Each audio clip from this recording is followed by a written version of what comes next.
Ancestors, I know today you guys are coming. You're always in the forefront, but today this is your topic. So I was listening to the radio, and sorry, I just had chocolate. I was listening to the radio today, this evening actually, and the lady, she has said this before, like last week already, last weekend during the Easter time or Easter weekend time, that she was kind of shocked and appalled by the behavior of people who, during the Easter weekend times, there's a tradition here where I am, where people, families will go to visit the graveyards of their loved ones and clean them up and make offerings and what is it? There's a divination and do some divination, to ask for blessings and stuff. However, apparently there is a trend going on where people are just going on there for just a show off kind of a thing. They like dressed up, and some of them are not even like covering, especially for. She had issues with both male and female, but for instance, for male, they were not really wearing like your jackets. Like males usually when they go into graveyards, you have to be wearing a jacket, like show some respect. You have to look respectful. So males were not wearing jackets. They were wearing beanies and caps and all kinds of hats, which is not allowed apparently. Because of this person is talking to everyone, but people who come from kind of like rural type of areas where tradition is still practiced, right? So she's also talking about how women are expected to cover their heads, also dressed respectfully, like cover up, not they shouldn't be wearing like, well, she was shocked. She's not saying they shouldn't, but she was shocked to find that women, and especially young women, were dressed in their tights, not really covering up, not wearing anything on their head. I mean, I'm one of those people who don't wear anything on my head. When I go to the graveyard or a funeral or something like that, I don't know. I just never did. It's not out of disrespect. I grew up in the townships, so some of these rules are a bit relaxed, although there still is a little bit of expectation for you to look respectful. So that was one issue, the dress code. People were just dressed like, either they were just dressed too much to the nines, or they were just underdressed as well. It's like people were not covering up, people were coming on to show off. The other thing was that people brought in some very interesting offerings, like expensive alcohol, and things like that. She but she was mentioning that the people were just bringing expensive alcohols, wearing expensive clothing and shoes, and like pouring this alcohol, like, showing off. And obviously, I think at this point in time, they are obviously doing some, what is it, for the Insta as well. They're taking videos and photos and stuff.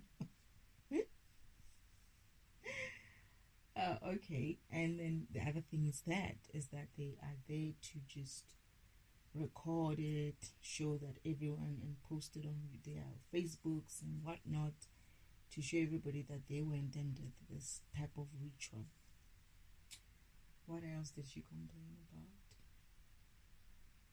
Oh, but the one thing that she really had an issue with, this was a complaint, is that there were some people who were even loud when they were doing this. When they were talking to their ancestors, they were cussing their ancestors or speaking out of respect. I mean, disrespect. I mean, in a very disrespectful manner, as in like they were demanding things. Like people were saying things like, "You don't bless my children, but you bless so and so's children. I wouldn't be coming here anymore to clean your grave because you don't bless me or my children. You bless my brother's children and whatnot." Things like that. They were complaining about things at the graveyard, and people are listening in. So I'm listening to all of this, people are calling in and giving their take on it, obviously, and most people seem to be agreeing that is there's a degrading of this type of rituals when it comes to this sort of thing where people are going to the graveyard and to do their divination, to ask for blessings and stuff, especially around the time of Easter. So people are bringing in their taking. Some of them are even saying that because in the rural areas, I think it happens like that they should be fined. In the rural areas, I remember one time I went to a funeral and we couldn't go in because I'm not used to wearing something on my head, right? So we went there, and when we got to the gate, there's always someone managing the gate, in these very deep rural places. And they would be like, "Are you thinking what you think you're thinking of trying to come in here with that head?" And they're like, "No, you can't come in."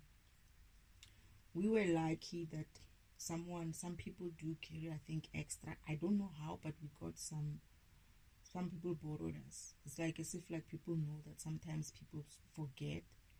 And I think it was actually my mother who came with some extras because we were not going to think about such things. And we were given something. Sometimes I think someone even took off his shirt or something, like an extra shirt inside. You know how men usually they wear like 2 layers of t-shirts or something like that, and you just wrapped it on your head, and then we went in. I think that's one of the things that they did for us. And sometimes you even wear your I've seen people wearing like an apron.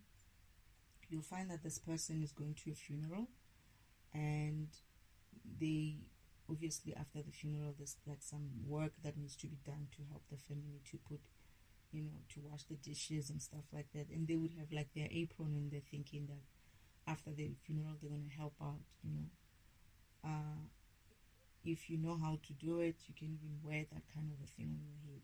So they would just make things, even some even borrow each other jackets for men, because people are used to this type of lifestyle in the rural areas, as we're coming from the urban areas, township people. Sometimes we forget these things. We know them, but we forget them. But anyway, this is the lady. She's complaining. People are calling in, are giving in their take, and they are basically saying it's a no-no. So I actually asked myself what I think about it, and I also was like, ancestors, what is this? What do you think about this? I'm listening in. My grandmother is also sitting next to me, and she's listening in, and she's giving me her take on what they used to do. And I'm like, okay, it's funny because whenever we asked her to do something like this when we were growing up, at first she used to say something like, "No, we don't do these things at our home, and in our family. I mean, we don't do this type of thing in our family, like divinations and stuff. But if you do want to do it, you must just use water and pray for it, and then go and talk to your ancestors." But she never really encouraged it in a way. And the first answer she would say to you was that we don't do this in our family. And I didn't know, but I'm getting that I got the idea now, but this is before the specific conversation. when I got the message to do divinations during this time of my awakening and enlightenment kind of a process that I'm going through, not kind of, the process that I'm going through, that I should do divination and give thanks and honor to my ancestors, that they're here, acknowledge all the people who are with me on this mission, on this journey. And I did that. I actually forget to do it every once in a while. The thing is, I know why I forget. It's not like I forget. I want to do it, but I want to do it with what? I guess I'm waiting for my own heart and to come through, and I can do divination for them properly like I used to before. I used to do it, but in my own way, right? And I used to do it on Christmas Day. So I'm asking the ancestors, what is it that you guys think about this topic? And I'm like, obviously it's you guys bringing in this topic and for me to hear. It's not a coincidence that I'm sitting there when I'm supposed to be not sitting there, because normally we have, around 7 or so, everybody goes to their room, and but we were still sitting there, and she was talking, and I'm like, okay, so I needed to hear this part. So obviously ancestors want to say something about this.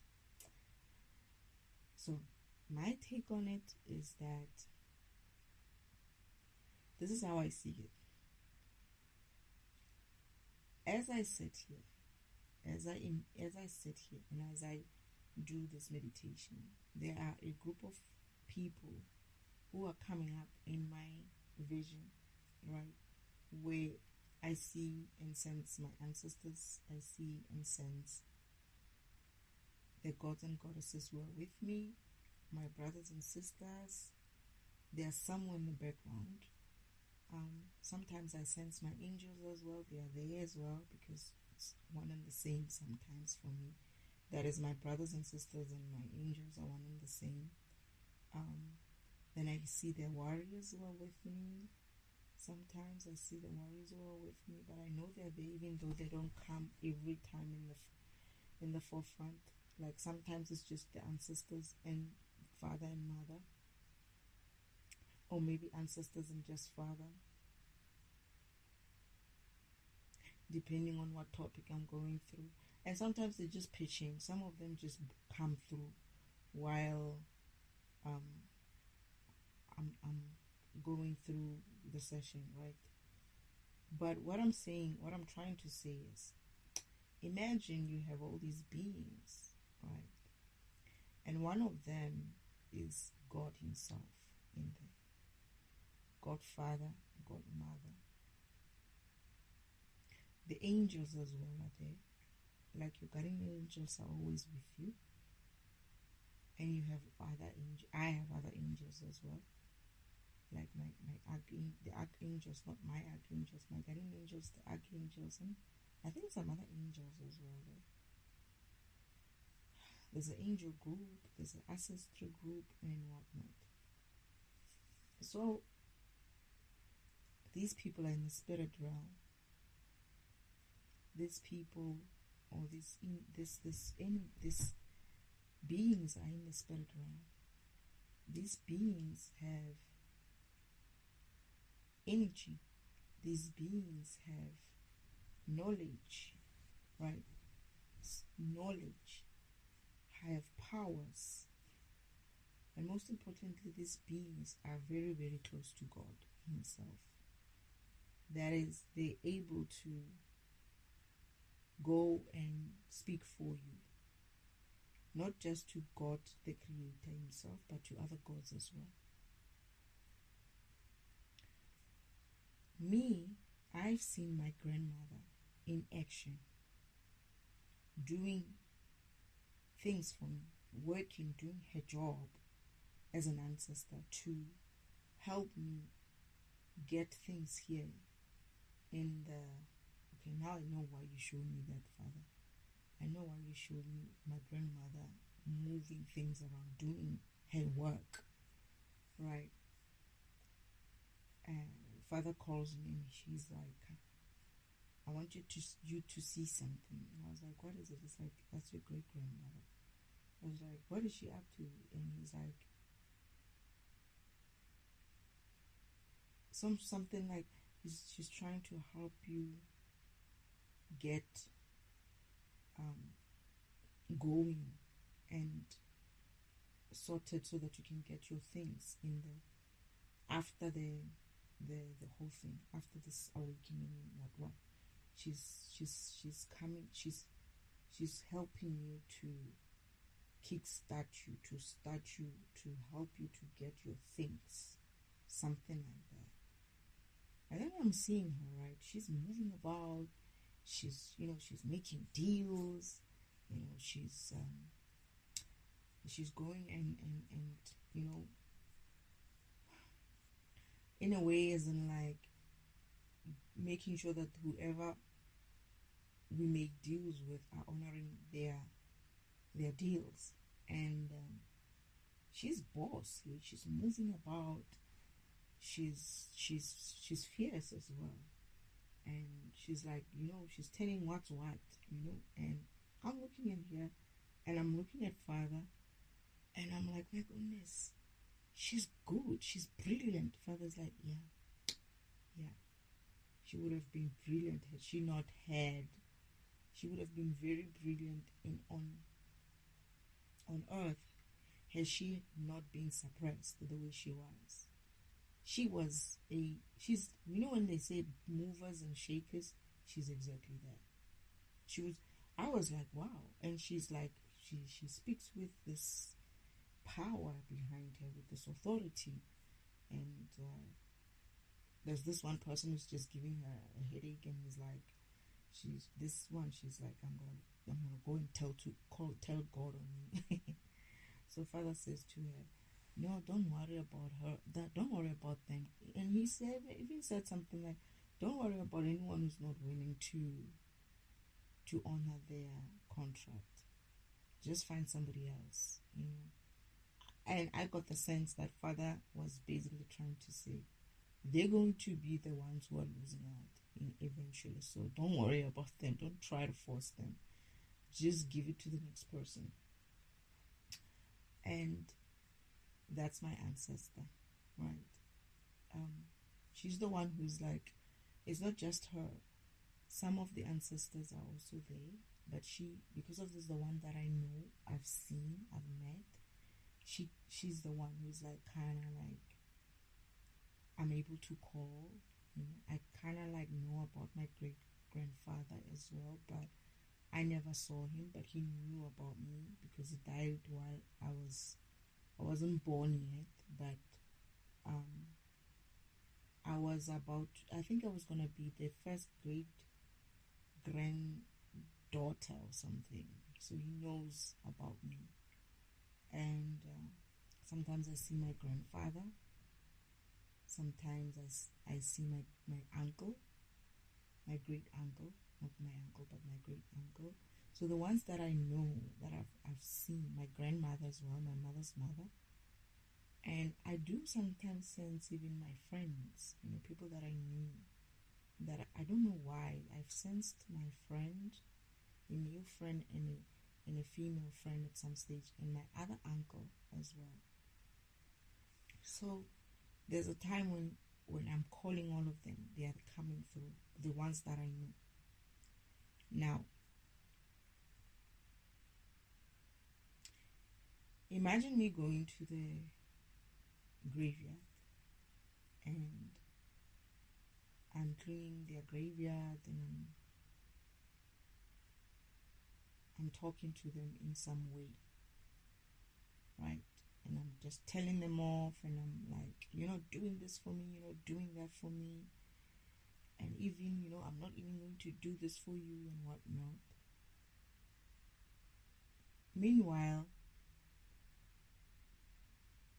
not only are these people trying to help you, almost always, I'm hearing. Remember that sometimes it's not just them. Sometimes God is right there, and you're busy cussing on these people and them. remember these people. What I got from Father is that he has his own things that he does for you. But the rest of it, he assigns that job to your ancestors. That's what I understood. Some of the things that you have to do on earth, that you need to be guided to, your guidance comes from your ancestry. Your ancestors, your angels, other gods and goddesses, basically, your guidance comes from the beings who are assigned to you to guide you. I'm getting that sometimes when you're not, when you're not exactly in a right path, some of them don't come through, yes, but they will be somewhere always with you.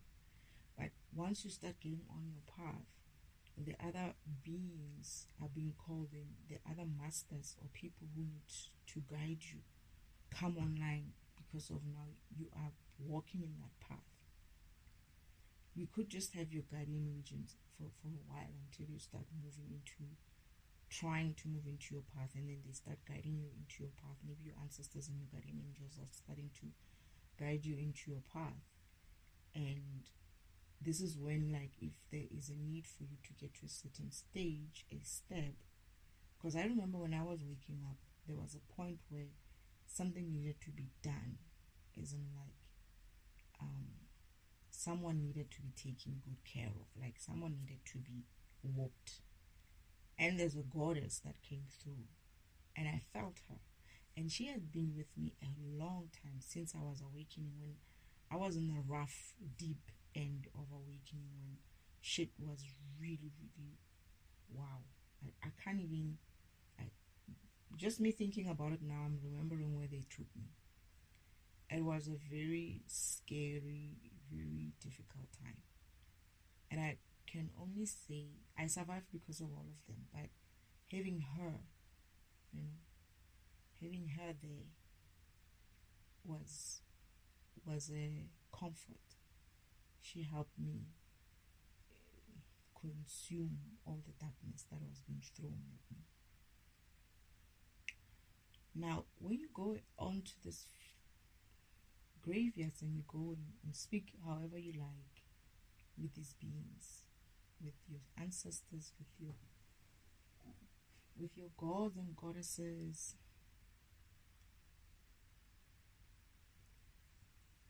some of them for me are actually kind of like not child's play.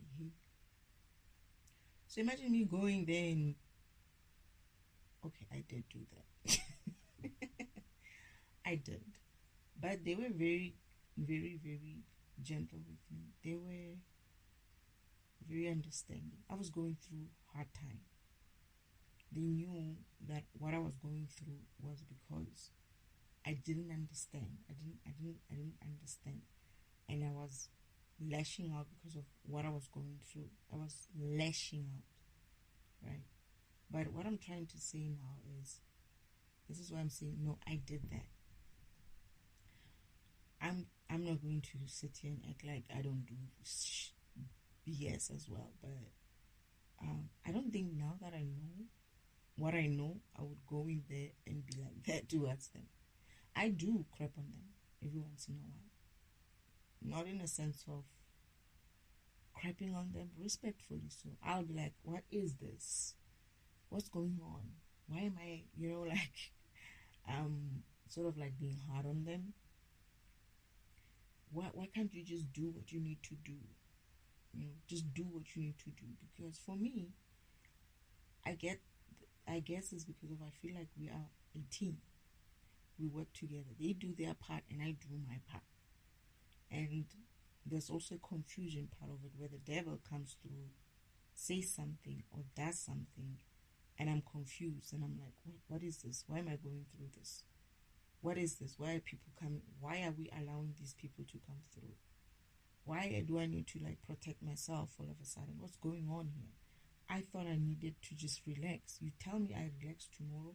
Today you tell me I should be mindful. What's going on? What am I hearing here? We also had argument about timing as well. But it's not to say that I don't understand what they do. It's not to say that I don't understand what they do or who they are and what they're about. All I'm saying is, as much as we can be upset with the ancestors, I get that. I was with my not ancestors per se. I was upset with my spirit team. But what I'm trying to say is sometimes you need to be mindful that these beings, not only are they powerful, they've got access. The kind of access that if they want to rough you up a little, they could do so. If they wanted to show you what you don't see, it could get very hard for you. You know, they could. I'm not saying they're gonna do that. They're not low vibrational beings, by the way. They don't do things for no reason. But what I'm saying is, if you're somewhere in your gym and you don't see something and you think what you see is real, and they can show you the real story by just stepping back so that you can see what happens if your ancestors and God just leaves you for 2 minutes or so on your own. I was telling my grandmother about my uncle. He's a younger uncle. I think he's probably like, was it 10 years older than me? So he also got upset with the ancestors at some stage and said some very funny things to them. One time when same period, same Easter, but it was a long time ago, and he basically crept on them. And then he comes back. They come back, him and my other two aunts.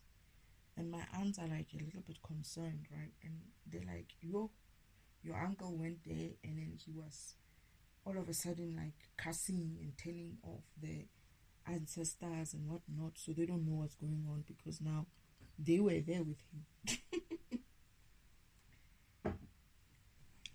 And then I was like, what do you mean? He's like, he just went off on them. He was telling them that he's never gonna, clean their graveyards and whatnot. And then I said, what did you do? They were like, we were shocked. We just didn't do anything. We just sat there. But one of my aunt kind of like said something like, but I agree with him. But still, he shouldn't have done what he did, But she kind of like agreed with what he was saying. Anyway, and I said to my uncle comes and it's like, yeah, I did. I crapped on them. I told them, So I said to him, okay, so what happens now? What would you do now if like things just took it other 10? What would you do? Like, what if you got them angry enough for them to, I don't know, put you in a situation? He kept quiet. He only thought about it when I asked him. He wasn't thinking about it when he was doing it. He wasn't thinking that, oh, what if they could retaliate? What if they wanted to retaliate? What would that feel like? I'm already in the deep end here, feeling like I'm drowning. And what if they just decided that, we're going to teach this one a lesson? And we're going to maybe let him do this for himself. And, or whatever it is that they feel like is a good karmic lesson for you. Anyway, my uncle went to have some hard time after that for about 3 years or so. And his sisters as well, and they kept blaming it on him. But I think one of them, I think my other young aunt, went alone the other time to go and ask for forgiveness or something like that. And I think her stuff started being better. But what I'm trying to say is these beings are, as much as they're high vibrational, you need to be careful when you go head on like that with them. They have a kind of access that I'm not trying to threaten anyone here about ancestors. I'm just saying that they are there for you. They are there for you. What you think is not happening is actually happening. My question, when they were talking, I'm like, it's because of we are not aligned. We are not aligned to God. Therefore, we're not really aligned to our ancestors. And when you're aligned to God and aligned to your ancestors, you're going to hear the answers that you are asking. The questions that you're asking, you're going to hear the answers that they're giving you. When you're aligned, you're going to know that just because of you asked for something, and this is one of the things that they said in that radio conversation. One of them made a comment that people pray and they expect to see the changes immediately. And I think I was talking about it again, or I was listening to myself on a recording where I was saying that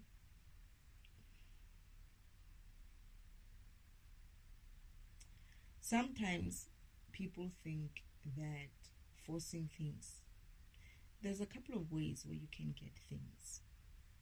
And let's not talk about it in a sense of its ancestors giving it to you. Perhaps your ancestors, let's talk about your ancestors. Your ancestors might arrange things for you in the spirit world, so that they can make things happen for you in the physical world. Might arrange for you to get a job, might arrange for you to get paid well, might arrange for you to get promoted. And it's not to say that they are doing something, they're cheating. No, they know your path, or they see your path. What they do is they guide you accordingly to say, okay, you want to get a promotion, let's go study first, and then they give you a nudge, apply for this course, study this course for the next coming 6 months. And then you listen because you're aligned, you listen because you're aligned, and you do that. And then after, they say, oh, here's a position for you, remember, apply for this position. And you listen. You're not lazy to come up with that CV. You're not I know sometimes you can be lazy to just put your CV together. You're not lazy to come up with your CV. And then the other thing is the insecurities that come through as well. But will I get a chance? Will I get a job? Will I get this? I know I got my certificate, but those insecurities that creep in, and they're there to guide you away from you. It's like, don't think negative, just do it. What do you got to lose? Those are your ancestors doing that, but you're not aligned to them. You're not listening to them. And what are you listening to? Just as much as people are listening to their egos when they're supposed to be listening to God, even with their ancestry, they also still listen to ego. Your ancestors are probably saying, hey, do this, don't do that, don't go there, don't. But you keep forcing. You keep forcing. I just had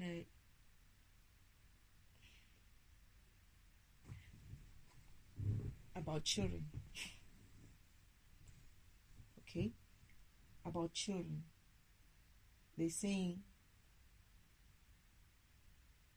I missed that.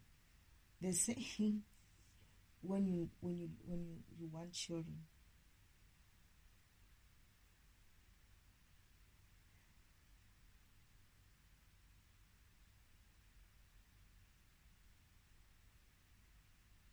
okay, for me, I had to make a contract with the children I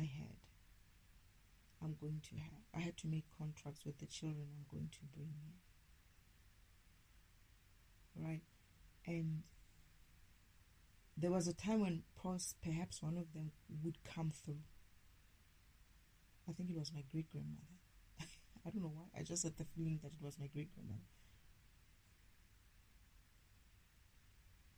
But I refused that. This is when I had my abortion. I might have aborted my great-grandmother.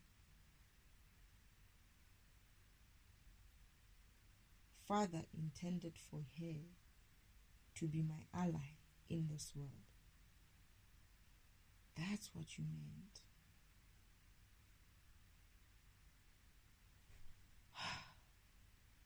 Okay.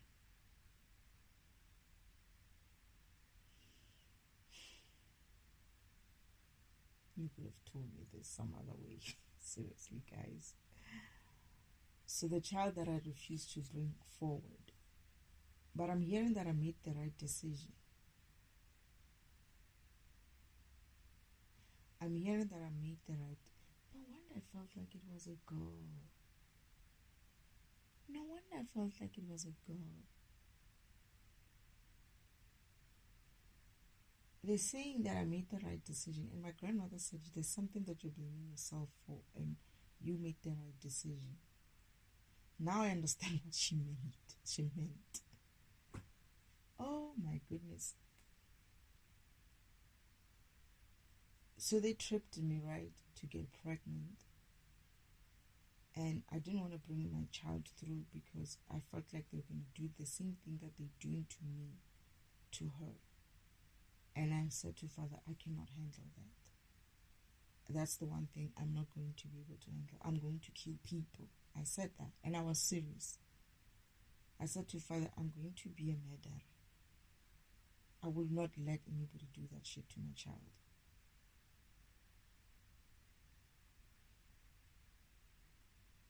But I was going to bring forth my grandmother. She died for me. She died so that I could live. And I was going to bring her back. I was going to birth her. Okay. So that she comes back and does her job. Does what I'm doing now. Take over there. Gets a second chance to continue. And be herself. Be who she needed to be.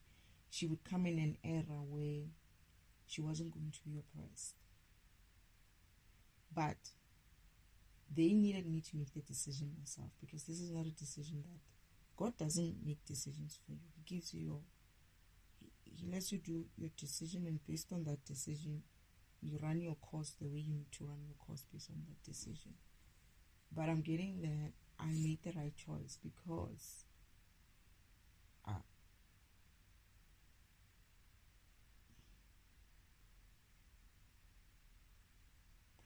they would have still done what I thought they were going to do with me and my child. My child wouldn't be, that is, my great-grandmother wouldn't have this opportunity now to help me this way, the way she's helping me now.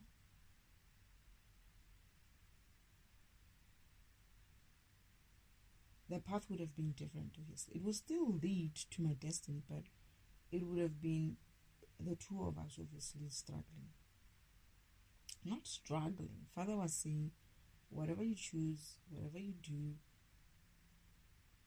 I had to trust him to know that he was going. The plan is always there.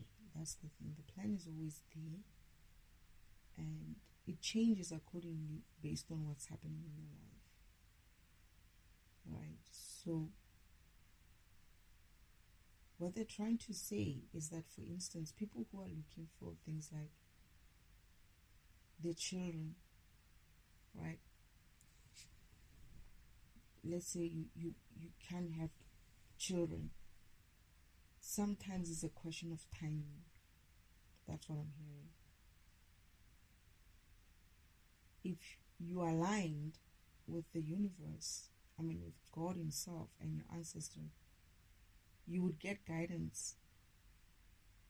And sometimes it must, like for me, yes, sis, these people.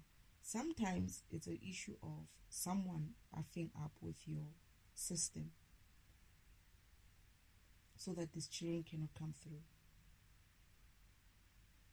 Which that's what they did for me, right? But there's always a chance. Those children will get a chance to come through when the time is right. But there's probably something in your environment or someone in your environment fucking up with your system, fucking up with your sacral chakra,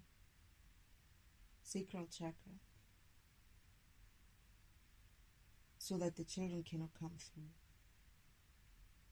But then always trust that if you're going to have children, you're going to have them whether you're 12. Okay, I said 12. I actually said 13. Whether you're 13 or 31 or whatever age. Then they send me to the story of who's Sarah? It's the Sarah, Abraham's wife. Is it Sarah? I think so. Who had a child at a later age. I was told the same thing, to be honest. I'm 45. My grandmother sends me a message and she says, but this was the true tarot readers. But I kept feeling something like that as well. And it's like, and I ignored it, right? Then they send it via the tarot readers. And I was like, shit, I was really feeling or sensing or hearing something like that. And I kept every time when I heard it, they repeated it so many times. I kept rolling my eyes like, oh, please, I'm so old. I don't want to. I don't want to. No, not now. I don't want to. I just want to enjoy my life. That's me. So my grandmother was telling me that it's never too late. You still have time. There's still time. You can still have your children. And I must make room for it, right? That's what they tell me. And I'm like, but then I keep denying, right? And then one day, I got a vision. I remember a vision of mine where I was making deals with these kids, with these children that need to come through. I'm like, shit. I have made a contract with people to bring them here. And all of a sudden, I just had this overwhelming sense of love for them. Like I couldn't wait for them to come through. Because I know them. They're not kids. These are men. They are, I don't know, maybe they're going to come through as girls. I don't know. Or maybe one is a girl, one is a boy. I don't know. I don't know how they're going to come through. But then I was like, oh my goodness, I forgot about you guys. You know, I remember how emotional they were when Father introduced me to them, that this is going to be your mother. This is the person who's going to mother you, who's going to bring you to earth. They were so emotional. They have been waiting for this opportunity to come through to earth so that they can get their own upgrades. Right? And then I remember seeing another vision of one of them upset and almost teary that I was refusing to bring them in. Like this moments when I'm like, no, I don't want to have children. I don't want to have children. There is a vision that I had a long time ago, before I even came here, of one of them crying that I don't want to bring them forward. And I was like, no. I forgot, you know. Like, I remember praying to Father, saying, Father, please tell them that they must forgive me. I just forgot. And Father kept telling them that, don't worry, she'll remember. And they were like, what if she doesn't remember? What if she doesn't remember? So that vision comes through as well. And I'm like, yes, I remember. So I'm like, oh, Father, please tell them that I'm not upset with them. And yes, I am ready to have them. Right? So it's like, your children are there. They're going to come through when they need to come through. When you can, bring them through without any blockages. Don't just go and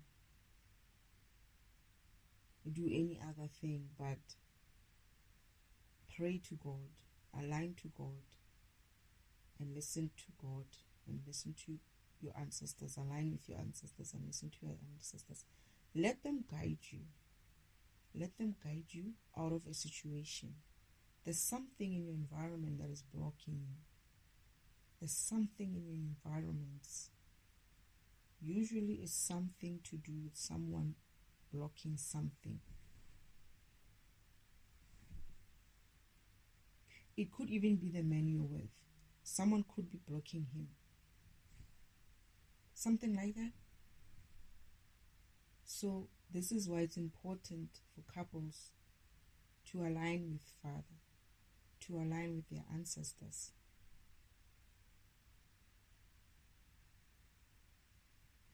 And I'm getting the feeling that it doesn't matter which husband you're with. Whatever children that you guys meant to bring, you're going to bring them.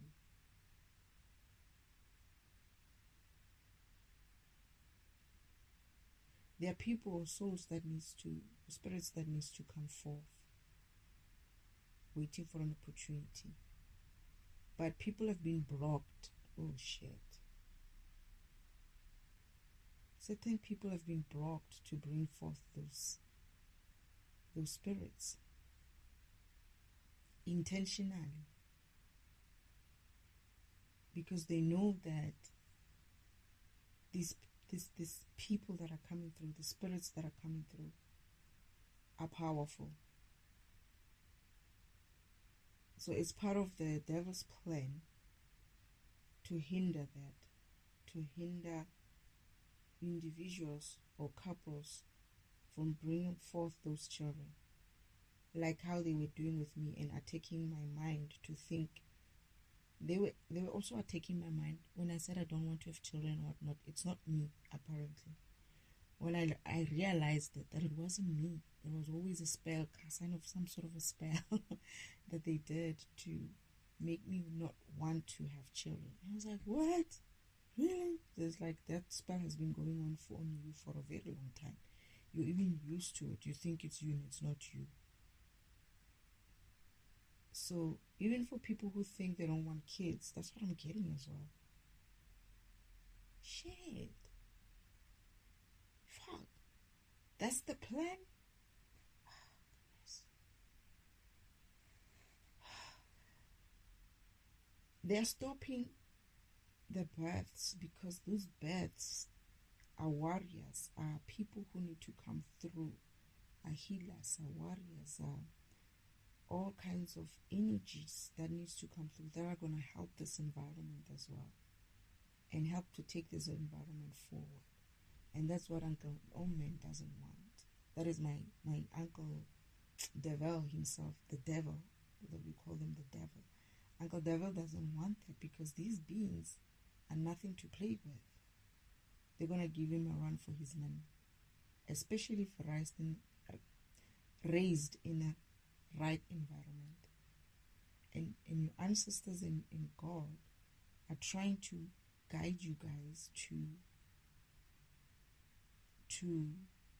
the best position in your path, in your journey, to be able to be ready to receive these children and raise them accordingly and raise them as they need to be raised. They are a blessing. They are a blessing. They will be a blessing.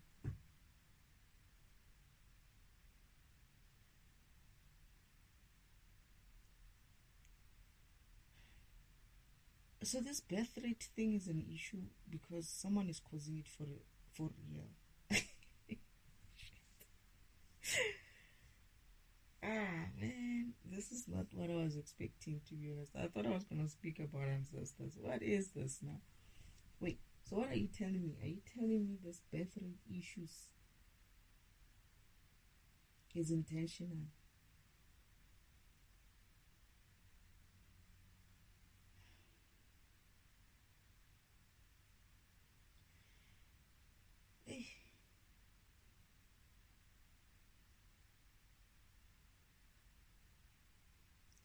They don't want God bringing forth help for me and others. Help in the sense of healers, warriors, like people who need to be here to raise the vibration, to heal this earth, to heal us, to continue our lineage further. They don't want us to heal. They don't want us to bring forth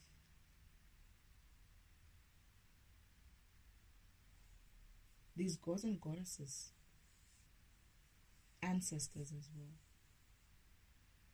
Because, oh, now it makes sense. That's why heaven was so crowded.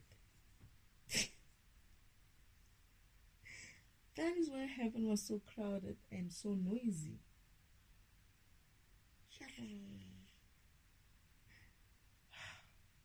You know, this heaven story keeps coming up every time, that heaven had too many people and it was too noisy.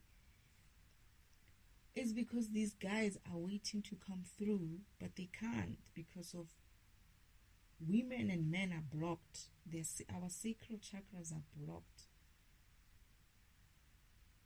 to bring forth these beings.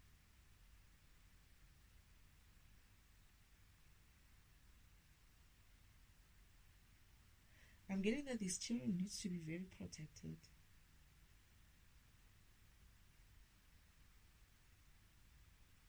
So that they don't get harvested for their energies as well and their gifts. But I'm also getting that these children are going to be born. Either way, there's going to be a time when these children are going to come through.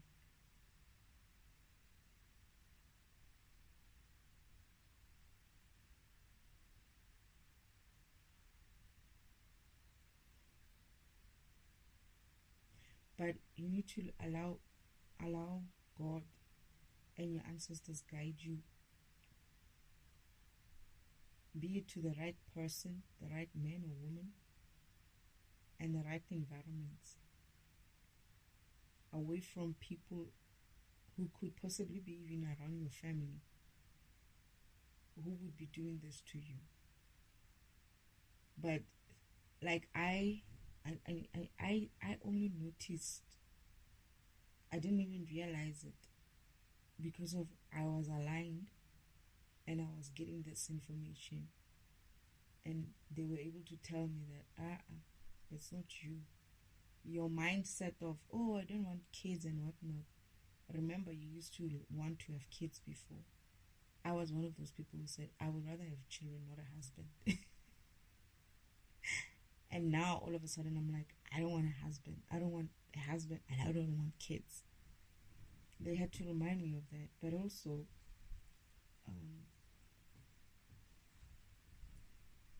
shoot, I can't believe this, what I'm hearing here.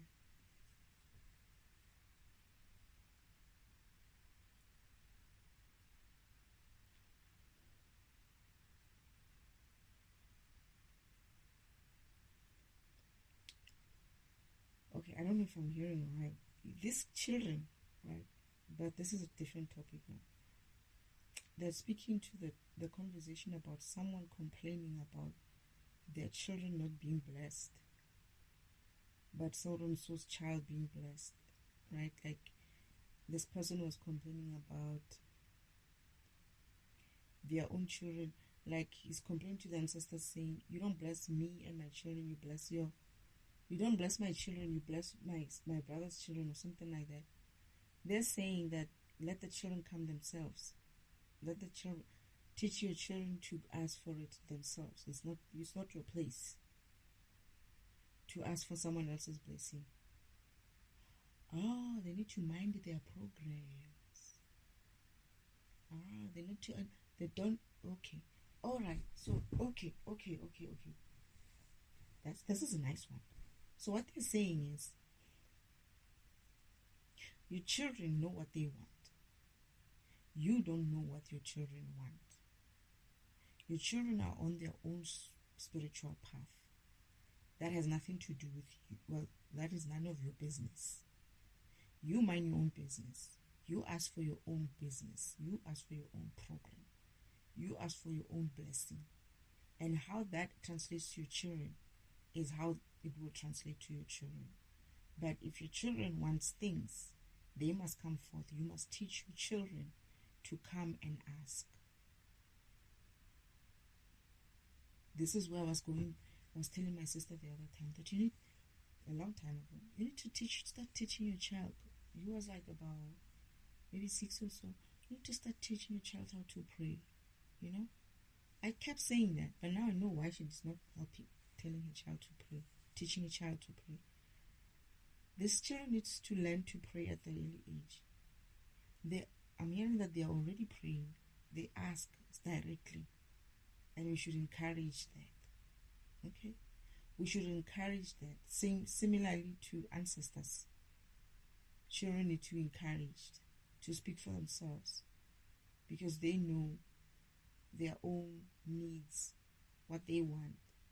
It's like you're asking something for your child because of you want it for your child, not that your child wants it for themselves. They say mind your own program, mind your own business.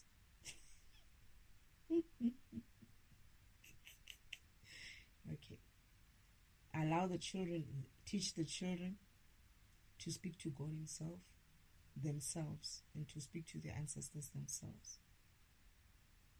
And they don't have to pray to both. They just have to pray to God and them. Their ancestors will hear. But teach your children to speak to them. Cultures that have ancestry in them, ancestor kind of traditions, they must teach their children to speak to their own ancestors.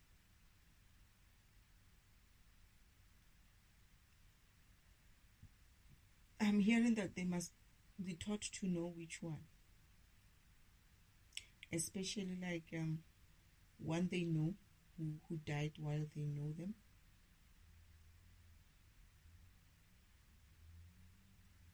Like just give them the ancestors that they know, even if they don't know it. But as soon as they start being able to, it's not like you should start them too young, obviously, but like they could come there. Sometimes they don't allow kids to divinations at home or something. All right, so you don't have to take them to the graveyard. You don't have to take them to the graveyard. They can do divination at home. Learn to do divinations at home. Learn to respectfully do divinations at home.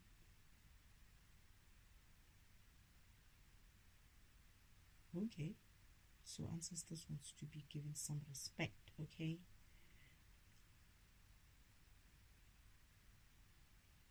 The series of ancestors are getting a lot of prayers for children. Like, God is getting a lot of prayers for kids, for children. I suppose he would. Because there's this issues of low birth rate, this place and that place. And relationships. Some are stuck in karmic relationships. That's also blocking the children coming through.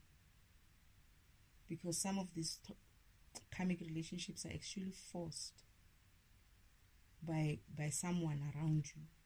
It's almost like the way they did it for me. So this is just everywhere, I guess. Or it could be with almost everybody. It's almost like your family, your friend, or whoever is around you, close to you, they're able to kind of like keep you in a karmic relationship so you suffer.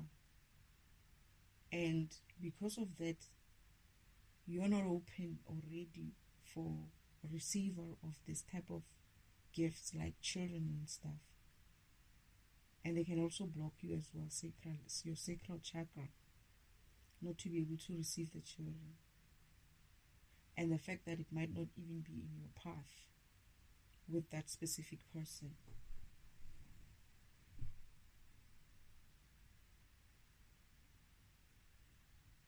Your ancestors are waiting, and God is waiting to help start directing people to their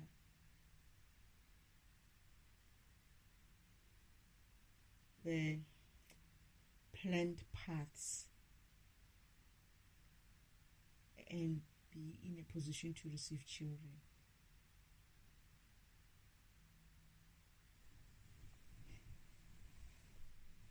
I don't know if I'm hearing right there, but I don't know. What are you? Am I hearing what you're saying? Like, I don't want to promise people some things that.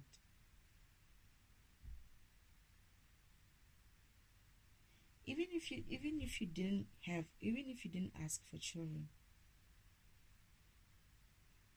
new contracts can be made. There you go. Even if you didn't make a contract to have children, new contracts can be made.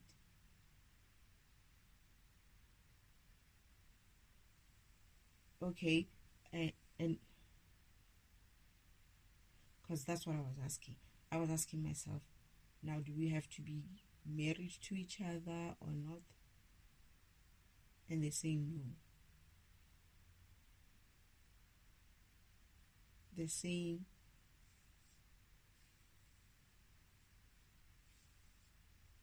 it's not necessarily the case,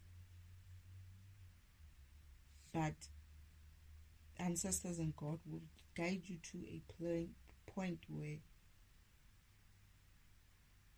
it will be conducive for these children to be born in a loving, respectful relationship. You just have to be aligned and ready to do the work and to trust. So I'm getting that some of us could be in some toxic relationships which don't serve us. And because of that, it's not only doing a blockage yourself, like you yourself are blocking yourself, your heart, and therefore like you're out of balance. Your chakras are out of balance in a way, like you're just blocking yourself, your heart, your mind. You're not happy. The child is not going to be easily coming through in an environment like that. But there's also like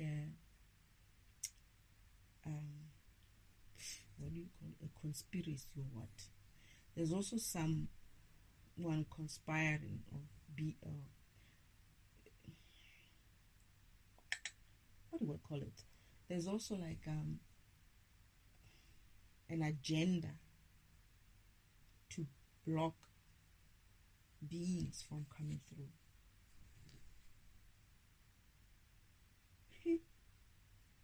This is amazing. I don't even know what to share with this. This is a bombshell for me.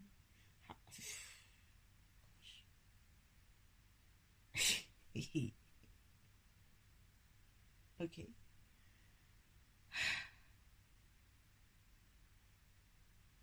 Why do I feel like I was going? The message about children, to be honest, I feel like it's a deja vu moment again. I feel like I had some vision about me receiving this type of information, that I'm gonna find out that there's a big conspiracy about children coming through. What? They wanna birth their own karmic children. That I can believe. They also tried that shit with me. They want to create environments where they can bring karmic children. That is, the devil wants to create an environment where they did that with me. Oh shit, that's what they were trying to do. Shit, I'm going to kill people, I swear I'm going to kill people. Can I even say shit like that? Some people deserve some tight slap. What they did to me by getting me forced to get pregnant, and so that I can get stuck with this karmic individual, they wanted me to be in a karmic relationship, and that's the plan for everyone. That karmic relationship was supposed to fragment me continuously, so until, and also create a fragmented child as well. That is this child who's disturbed. The karmicness of the environment between me and the father will influence the child as well, therefore creating a cycle of karmicness, and therefore this world living in a karmic situation, getting worse and worse, getting darker and darker. And that's the agenda on a large world scale. Fuck them.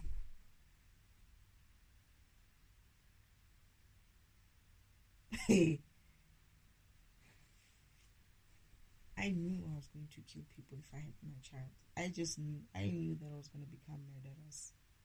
I don't give a shit, right? I don't give a shit who's going to listen to this and think, yeah, you said this and said that. Fuck you. I really don't give a shit.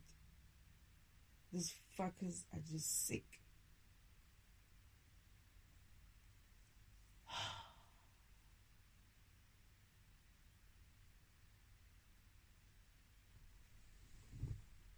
You just couldn't give me some nice news today. A good one. You know, goodness, do I have to listen to this? I knew that ancestor topic was I needed to discuss it, but I didn't think it would take me here. Father always guides me towards things or information in a very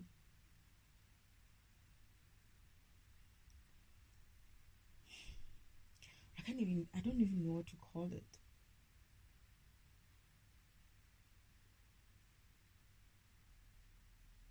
It's weird, but it's still brilliant in a way.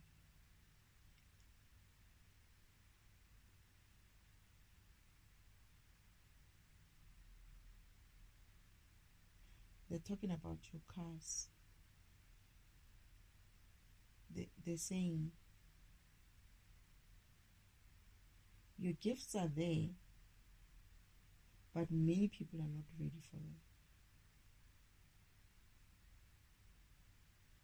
They're not doing what they need to be doing to receive them. They're not where they need to be to receive them. They're not walking in their path to receive their gifts. What I'm getting is like, you would ask for something. Let's say you're asking for a car, something materialistic of this world. And you're like, I need a car. I got this. The first thought I had was, you're not doing, when they say you're not doing the work, it's like, you want the car, but you're not opening yourself up first to receive the car. That is, you still have some sort of blockages to feel like you're undeserving. And that limits you from other work of working hard to get what you need. Not working hard, but working towards what you need.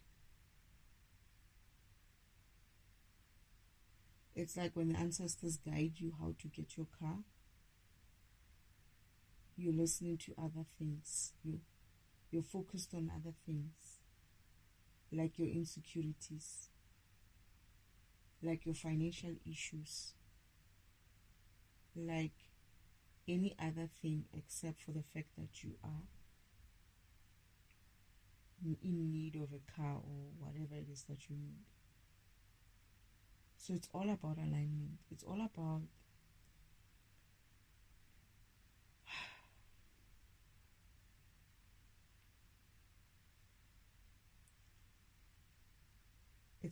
aligning with God, praying to God, praying to your ancestors, asking your ancestors to guide you to what you need.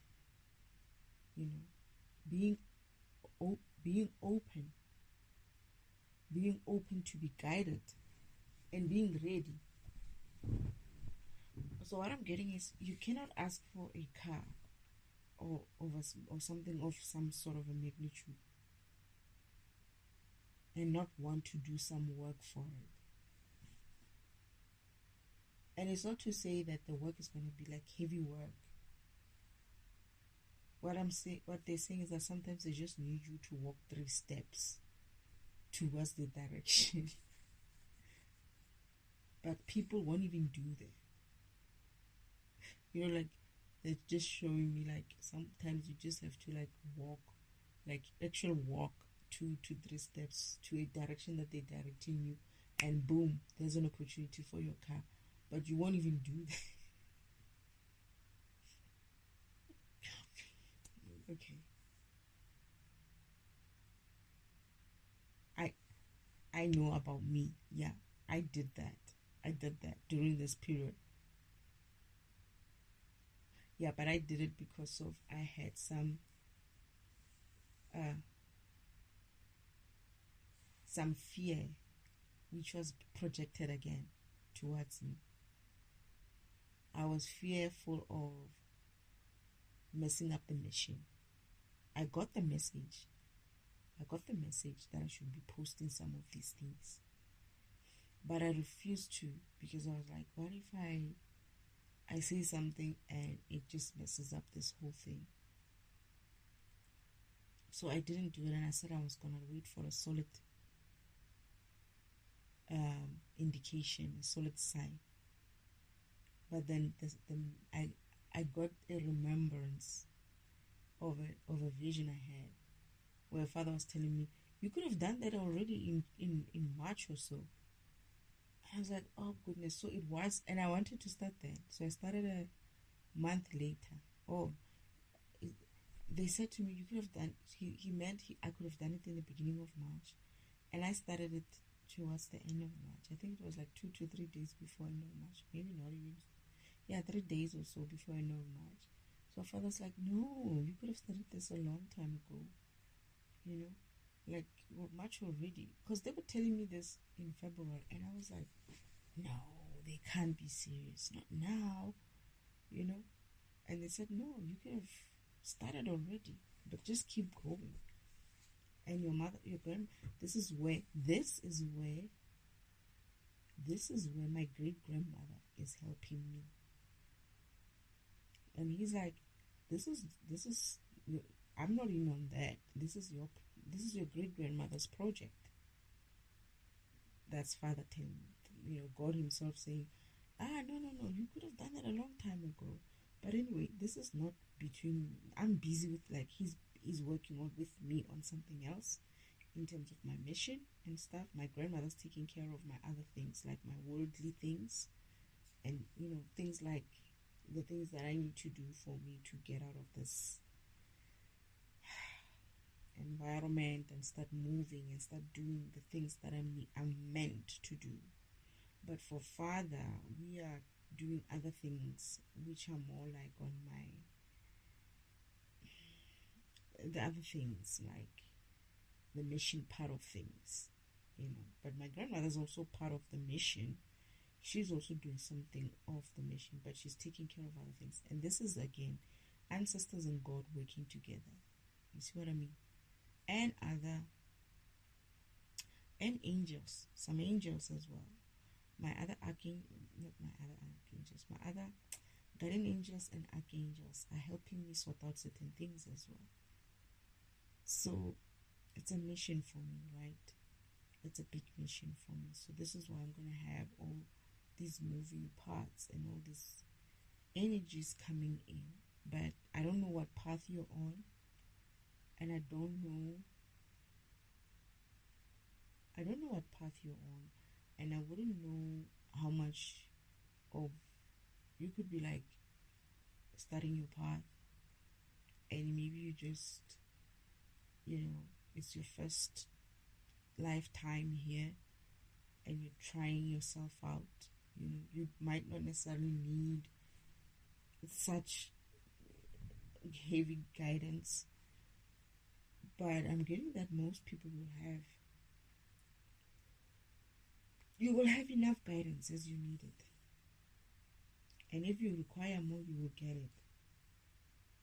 There's plenty of beings available to help everybody. Yeah, your ancestors being the best people to help you, because they share with you. Some of them were the similar programs as you, as in like you are inheriting something from them, or you're probably playing the role that they used to play. Like me, I'm playing a role of my great-grandmother, the one who died so that I can play this role.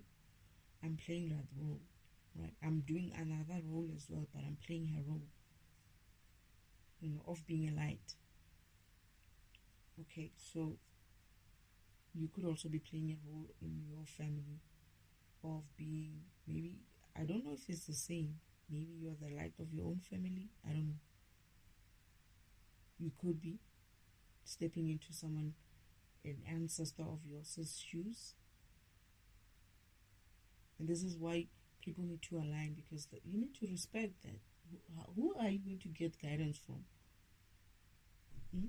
If you're busy going into the graveyards and cussing at them like that. People. But I want to say something in my essence is that we, and I'm calling myself as well out, we need to be, I'm worse, right? I have this issue of, it's not an issue as such, but I speak strongly like that. But apparently my ancestors actually enjoy talking to me. They said they enjoy the talks that I have with them, because I'm like, I'm the one who like always swearing and cussing and doing all kinds of things, right? And they said they love how my mind works as well. Okay, so they don't mind my cussing and my hardness and stuff. They enjoy that. But yeah, but what I wanted to say is,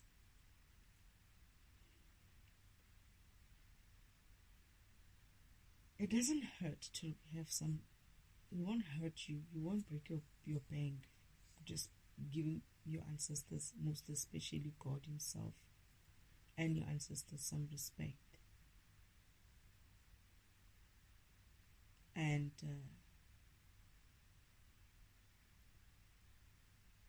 they are high vibrational, so they don't take this type of things too hard so much. However, sometimes they might feel like you need to be taught a lesson, and I don't think you're gonna like that. I promise you, when they come up with lessons, the karmic lessons, I don't think you're gonna like them. So I'm not trying to scare people off. I'm just saying, remember that you're speaking to the spirit world, right? Where God lives, and your ancestors live, and other great beings, the gods and goddesses who are there, divine beings, right? And they're listening in, they're seeing you, they hear you, and they're saying, "Ish, this person is lacking in this and this and this and this and that," and you need to give them this kind of guidance. And if you're going to be hard to guide, well, expect your road and your path to be hard. If you're going to be stubborn about things, well, I guess expect your path to be a bit rough, because you would be drawing in one direction, your ancestors will be drawing you back to another direction, or else you get so lost that you end up right there with Uncle Devil and them. You have given up, even your ancestors have given up on you. Because trust me, the ancestors are capable of, what do they call it? They can exile you. Oh, that's not a threat. That's a real thing. they can exile you.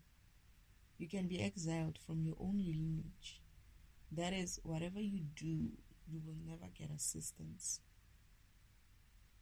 And it's not a nice place to be. My sister, my imposter goddess sister, has been exiled from her world, from her family, from her lineage.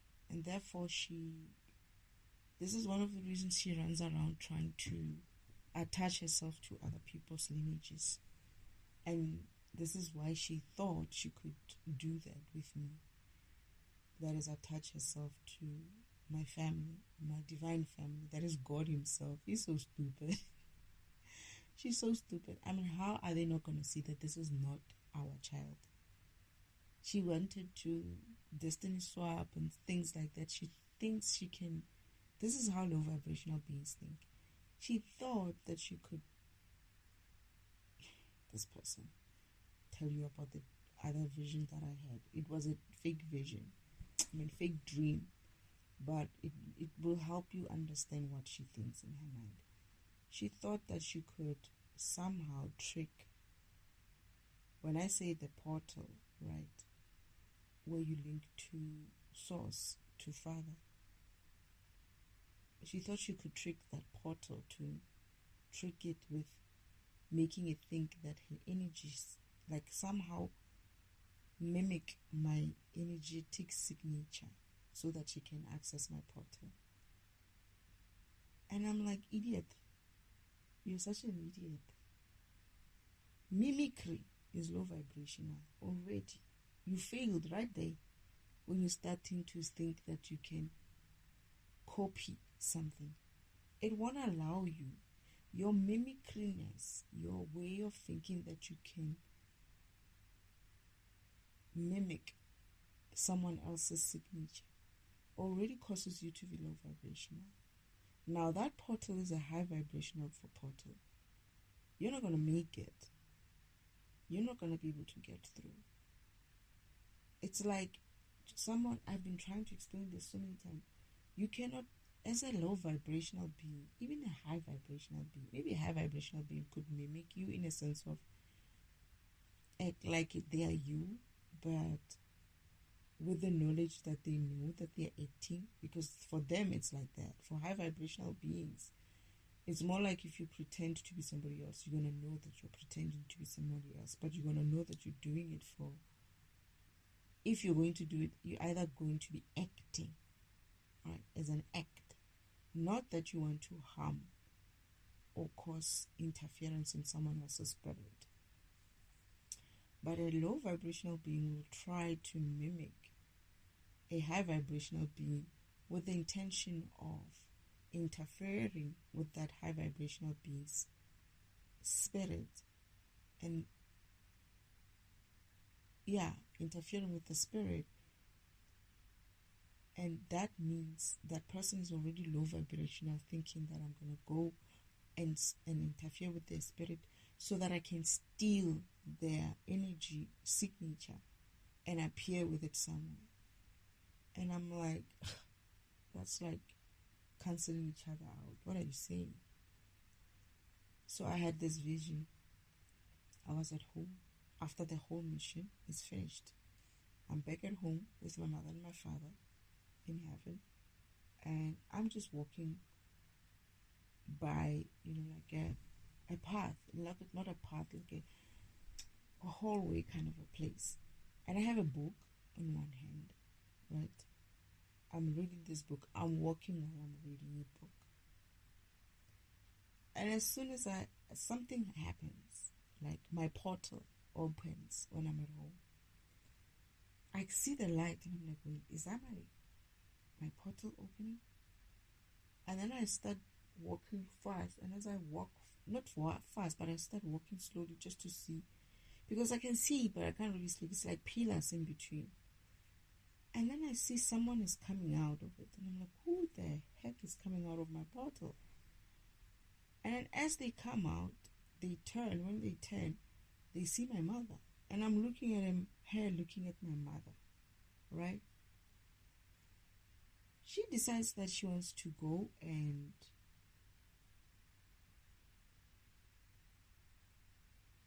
she didn't have anything. But she was sneaking behind my mother like she was going to do something to her. I don't know when I drew my sword, but in a few seconds I was right where my mother is and where she is, and I had my sword on her throat. So my mother turns around and she finds the both of us. Like, I'm just having this, I'm looking murderous with this sword on her throat, and she's just standing there. And mother turns around and she looks at me like, why are you standing there? And she looks at this person. She's like, what is she doing here? Then father comes through, and father's like,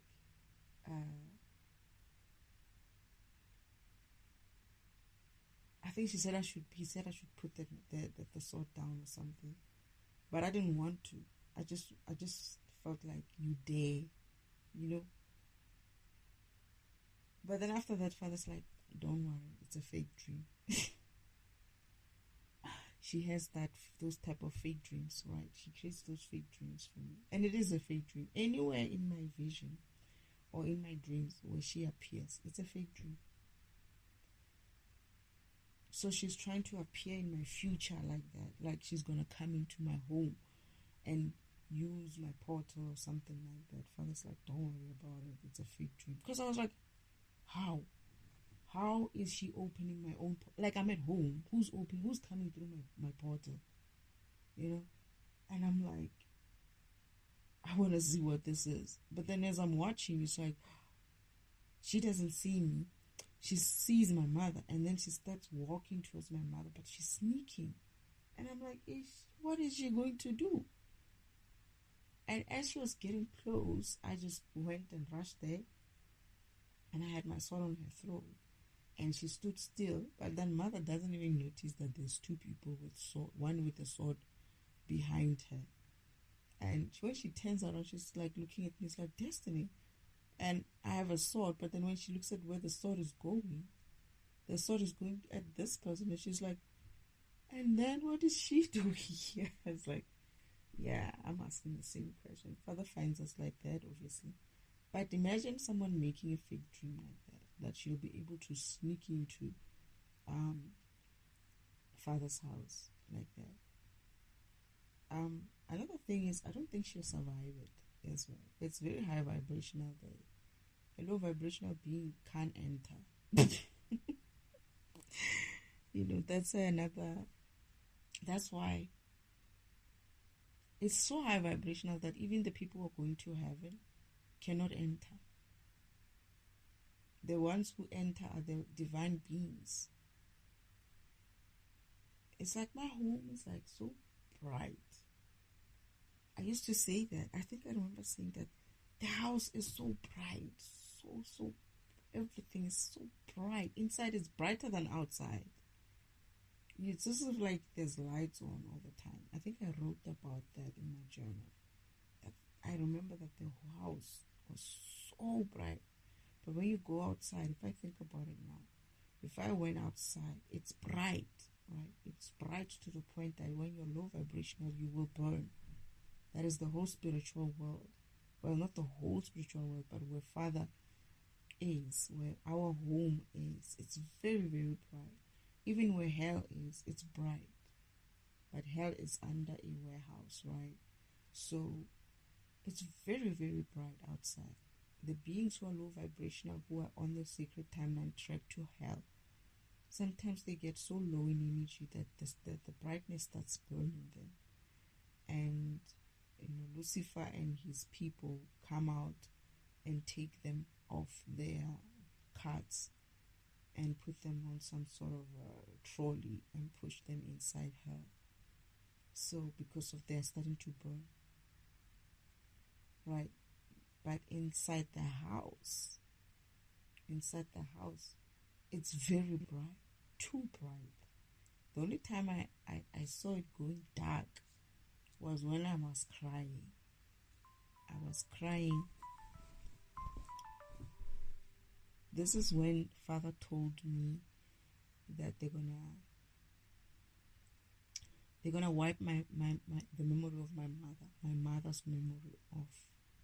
And I was like, no. And Father's like,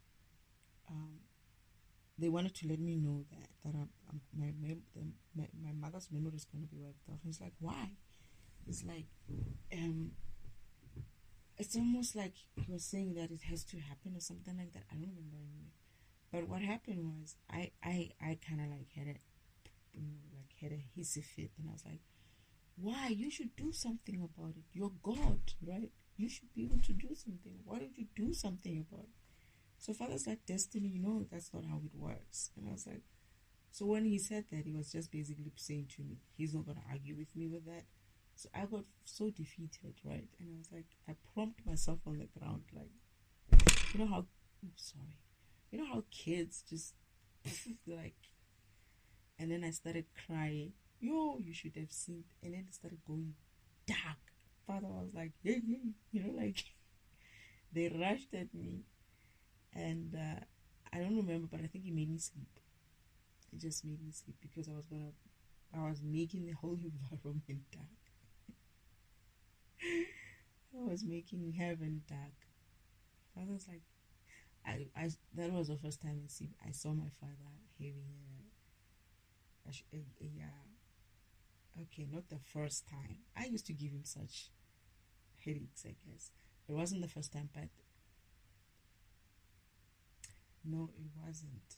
No, that was the first time, but it's not the only time.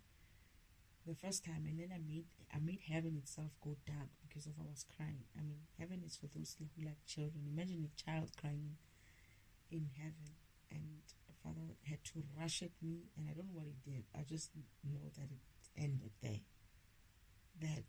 They all went, their eyes, like my brothers as well, were behind my father when they were telling me this news. They all went like, and then they rushed at me, and then started getting dark, and then they rushed at me. So it's so bright that it is so bright. Maybe I was being low vibrational or something. I don't know. I was so hurt that I was gonna lose the memory of my mother. I just couldn't understand my father. But Father doesn't do such things, right? He lets things happen, not for anything, but for your own good and for your own lessons.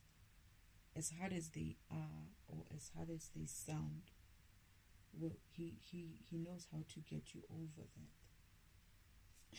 He had a plan. But anyway, yeah. And the other time when I made him scared, I don't know if it's scared, I wouldn't call it scared, but where I made, I kind of call it like that. Made him feel like, oh, what the? Because when I got lost inside the house.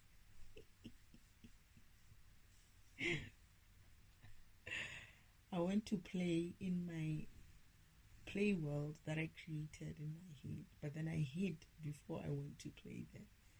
I hid myself in the house because I was hiding from Father, because Father likes to disrupt me when I'm playing. So I was like, this time he's not going to find me. I was always looking for places where I could hide so that he doesn't find me and stop my playing too early.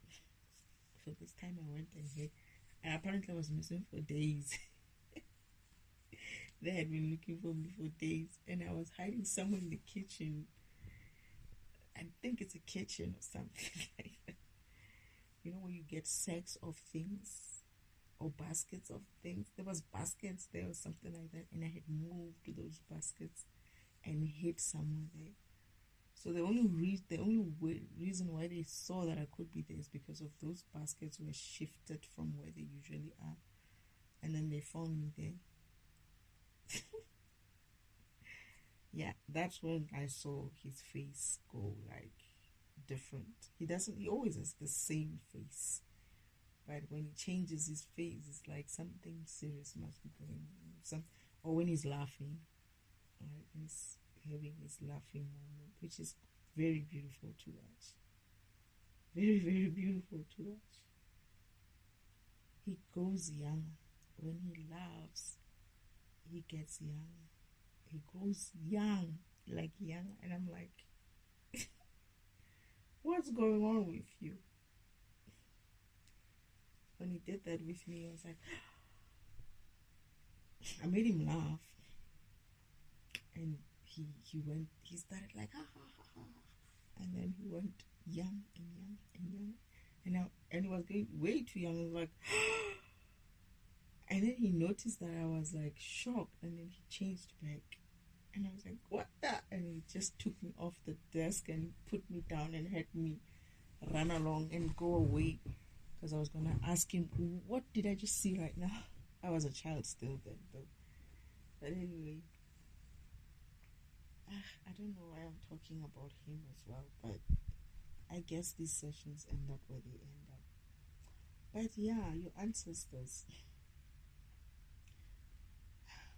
Some people need to remember as well that these ancestors are like gods, some of them. Oh, I'm hearing that they are gods. Oh, is that so?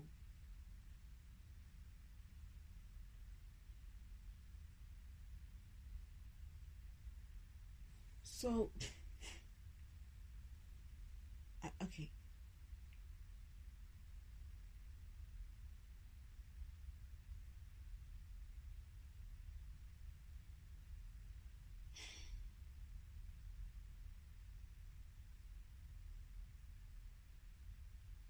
I'm not understanding. There's the people in heaven.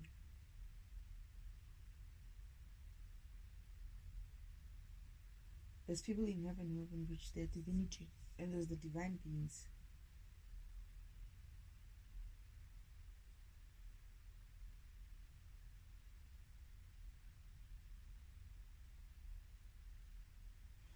Oh, so it's like they are gods in the sense of they finished with their missions. That's why they are part of your ancestry. They don't have to reincarnate yet.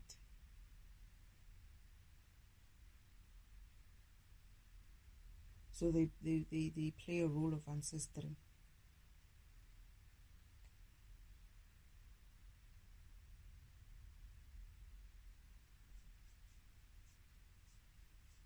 Okay.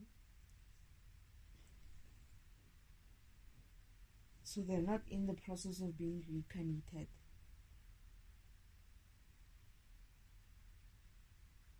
Some were gods even before they came here, even before they left here.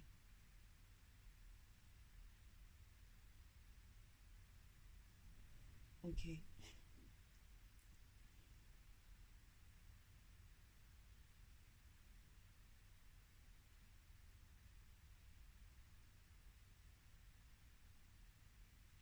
So some of them are gods. I know my grandmother is like a angel now.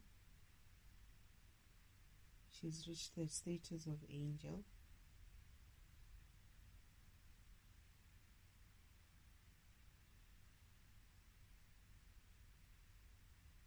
I'm not understanding. Let me think about it properly. Yes, I remember that. So in the spirit world, there's like an area where people live. Gods. They are gods. I'm hearing that they are gods.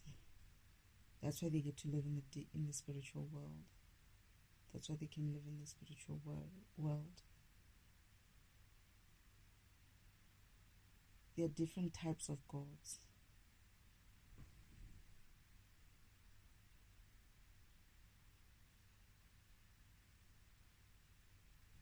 And then those who are coming through, those who haven't finished with their mission, they go to heaven. Oh, so when you go to heaven is when you haven't really finished with your mission. But those who are done, they live in the environment, they live in the spiritual world.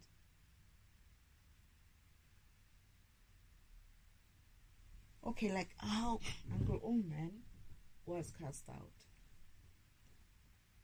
He could have lived in the spiritual world. He was living in the spiritual world and he got cast out. Okay. But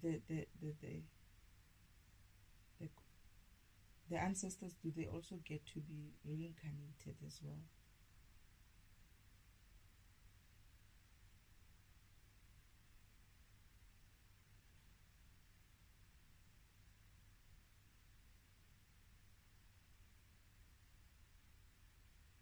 Okay.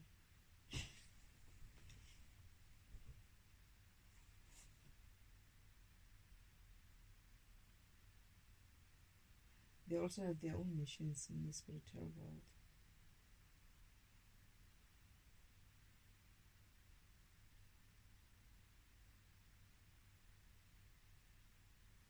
Because I know that some of the ancestors are gods as well. I don't think it. They might have mastered. They might have mastered. Some of them might have mastered things. They have already mastered some. Okay, so it's like this. So you would master something, and you would be a god of that thing, and then you come back here, and you live, and you master something else, and you still be a god of something plus something else, and then you go, and then you come back, and you master more. As you master, this is why you find that there's gods who are gods of many things. You'll find that they're gods of wealth, wisdom, what. It's because of they came in and reincarnated a couple of times. Like me. It's saying like you. Okay. Alright. Okay, I see. It's an honor to play it's an honor to play a role of ancestry as well.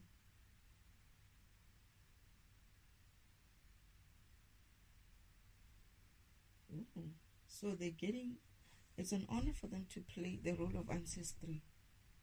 They're getting close, they are closer to God. They work close with God.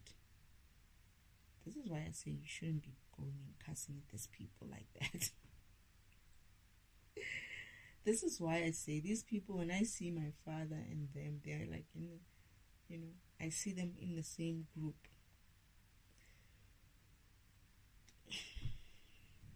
And this is why I'm saying my great grandmother was working with God, my father, that is, directly.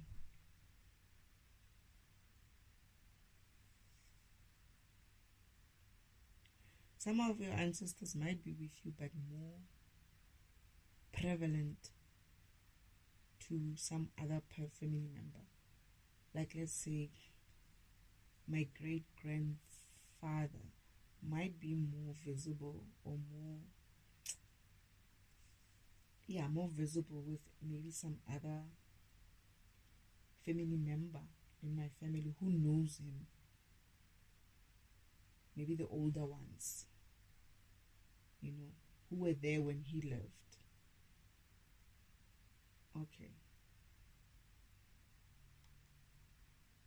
But I know my great grandmother. That's why she would come through, and my great uncle.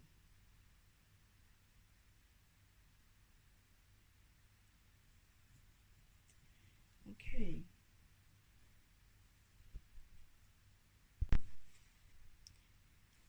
I just paused the recording. I was getting a tissue, but I remember my father saying something like, your great grandmother's going to become your ancestor. And I was like, what's an ancestor? And he's like, you learn about it when you get to Earth. So I guess this is my comic lesson as well. So I'm seeing other young children in there. Right, in the ancestry line. Sometimes there's like children. Like people who died at an earlier age. And they're saying that even if they are young, they could have been mastered something. They could have been gods. Like as programs, they could have been some god program.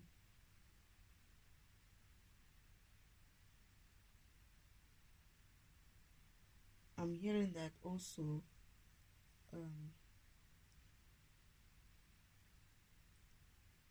your lineage can come through, isn't like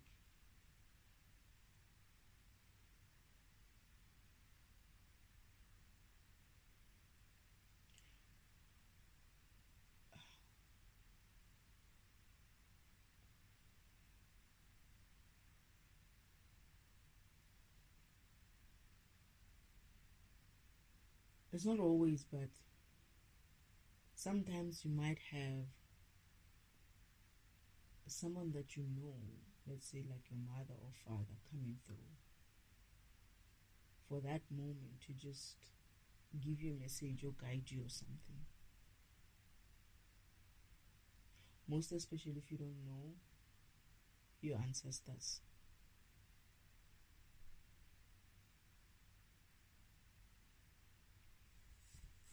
Okay. Like they could come through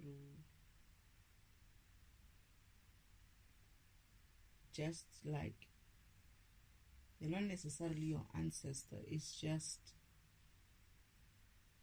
them being who you know. And they might even introduce you to your ancestry.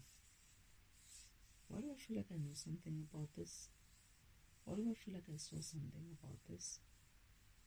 It's almost like, let's say, your parents died without you knowing your grandparents.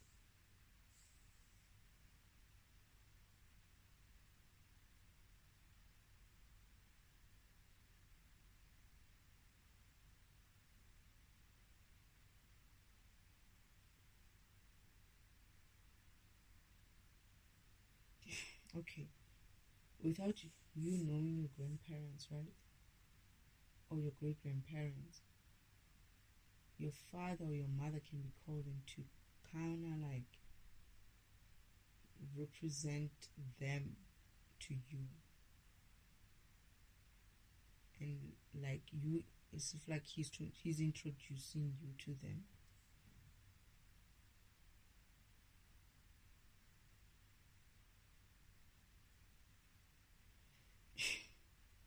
The comics are busy tapping in my nose.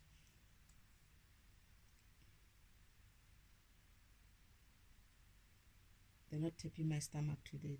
They are taking my sinuses. These people are just too much, seriously.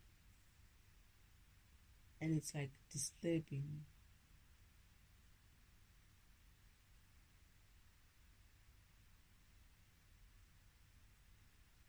So it's like your parent or someone you know could be brought in, and then you introduce you to whoever the ancestry that is helping you sometimes.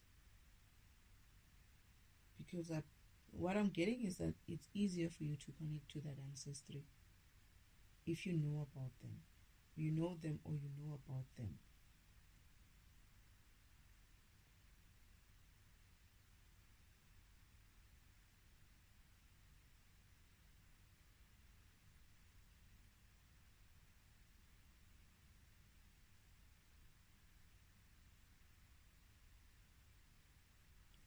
Okay.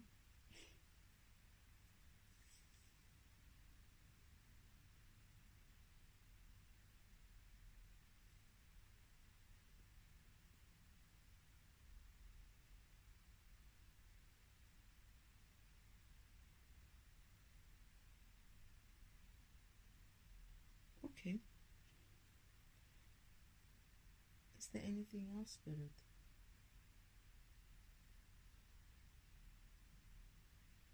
Ancestors?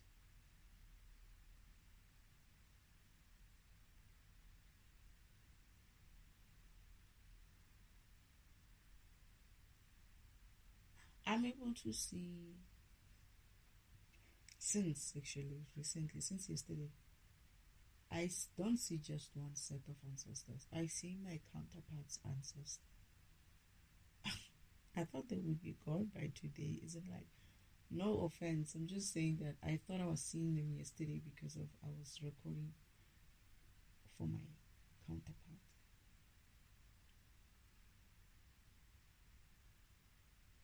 Or my divine masculine. I thought I was seeing them because of they came online yesterday. But now I just noticed now, it's like, you know what? The ancestry for my counterpart or for my divine masculine hasn't left. They're still there.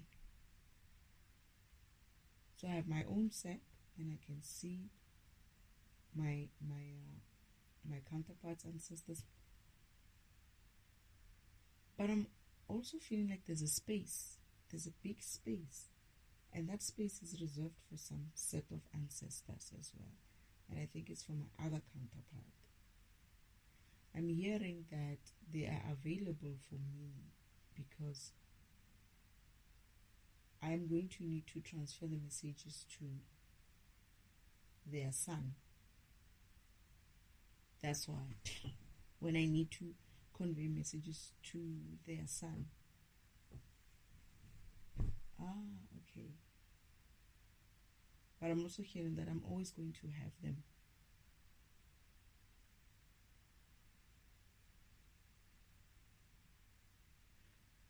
We're all going to have the same spirit team. Like, we're going to share a spirit team, but that spirit team will comprise of my ancestors and their ancestors. Why do I feel like I'm the luckiest girl in the world? I don't know why. Because these other ancestors, my counterpart ancestors,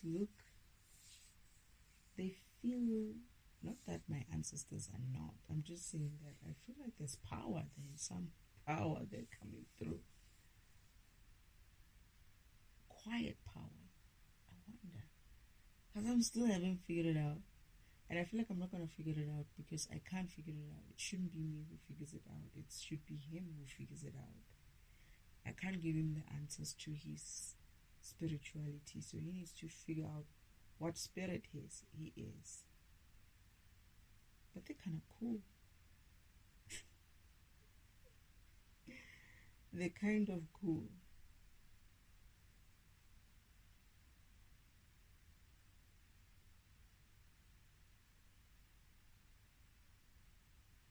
Ancient.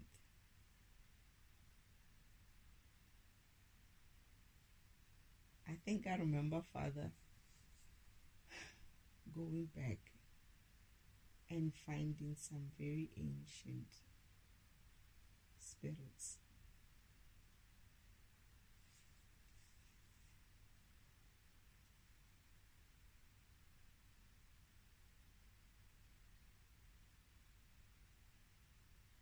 Interesting.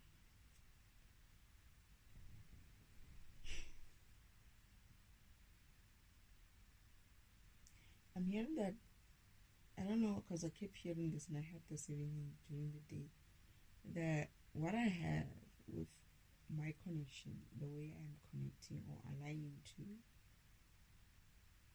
to spirit, others could also have it. Not to my spirit team, obviously, but if they aligned well enough, if people aligned well enough, they could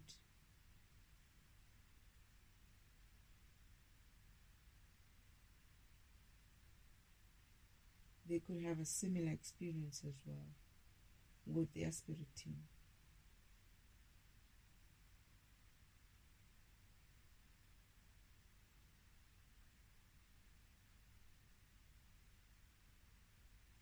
Oh yeah, they're saying that when you connect to God, the universe, it's like your program connecting to the operating system. That communication between your program, and the operating system is a set thing. It's a set thing. It's there, that connection, right? Like I was saying, that your connection with the universe is established, is there. You don't need to connect. You're already connected. You're already installed in the universe. You're already installed in the operating system. What you need is to open your own comms, your own communication link, so that you can receive messages. It's like you can receive, your program can receive instructions from the operating system of what it is that you need to do.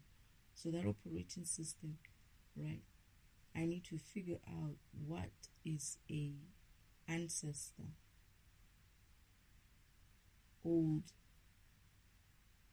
versions of your program remains of, not remains, it's like as we upgrade the operating system and the programs,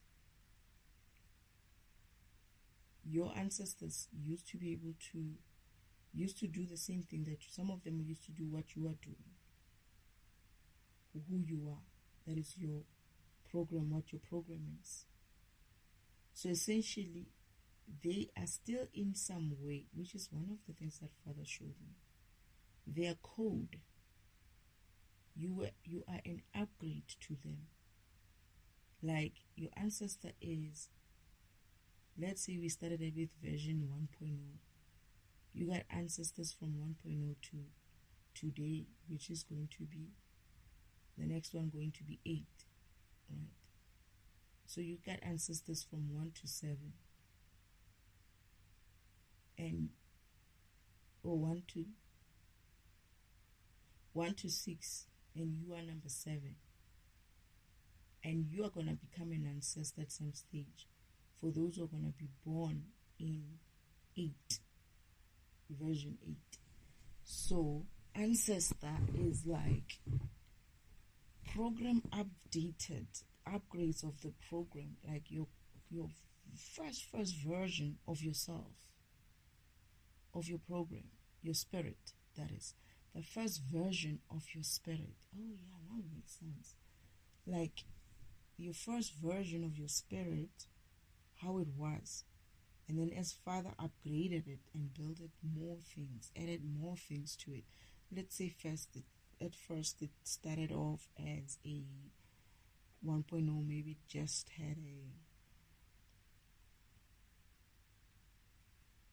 open and close button, right? Then version 2 had a open, close and edit button. Then version 3 had open, close, edit and whatever, another maybe like tools or something, right? So as your program, your original 1.0, that system, that you are an upgrade of that 1.0, but it comes with different variations of it up until your 7th. So that's what your ancestry is. They know, they've been there before you. You've got 1.0 there. So for me, I know my 7.0 ancestor, which is my great-grandmother. But you could perhaps know great-great-great-grandmother. That would be your like 1.4.0, something like that. And if you know them, it's like they are like so ancient and so wise and so like they've been there. They know. They are your base. It's like your connection to that operating system transfers from 7 to 6, 5, 4, 3, 2, 1. And they come back as well to come to you. It's like when the operating system starts talking to you, your version of your spirit version of 1.0 hears it. 2.0, 3.0, 4, 5, 6, 7. They communicate to you then. So it's like you might not appreciate them, but they are your first connection. Some of them, some 1.0 ancestor there is the first version of you, of your spirit program. It's the first version of you. So have some respect, okay? I'm kidding. But yeah, have some respect for them. It's like, I'm seeing it. It's like They paved the way for you. You are here because they 2.0, because 2.0 did the work. 1.0 did the work to be 2.0. And 2.0 did the work to be 3. And 3 did the work to be 4. As they go up until you. So it's now your turn. And you better not fuck it up. Because I feel like that's what we're doing. You know, it's your turn now as 7, as 6. Huh? Is it 6 or 7? I don't remember. I just know that I'm bringing in 8. But whatever version you are, you can be 7.4123 or something like that. It doesn't matter. You know, but what I'm saying is, you need to upgrade yourself to get to 8. Don't be that one guy who's going to make your version, your ancestry, or whole ancestry to be wiped out because you were lazy to pick up that baton and start running and start walking in your path and start being who you need to be, who you were meant to be. So you need to, that functionality needs to exist in the future, and you need to pick that baton, that the whatever version you are, you need to pick that baton and continue with running. That's what your ancestors are. They paved the way for you. 1.0 might seem simple, but he or she is your base. You have their code in you. You as 6 or 7, you have that ancestry's code. And this is why you're able to receive from them. I'm hearing that even their gifts, they're able to transfer their gifts to you. That is what they were able to achieve at 1.0 or 2.0 or 3.0 or whatever. You have access to that. That's their gifts. That's their powers. You are able to receive their powers. It makes sense. You, as a version now of your ancestry, are able to receive the powers that they had at 1.0, 2, 3, 4, 5 up until you. You have access to that. And you can claim that. And when you work back to the system as well, that is when you work back to the operating system.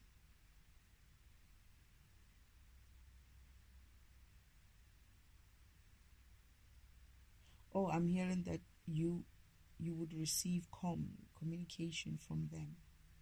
You'll be able to talk to them, but you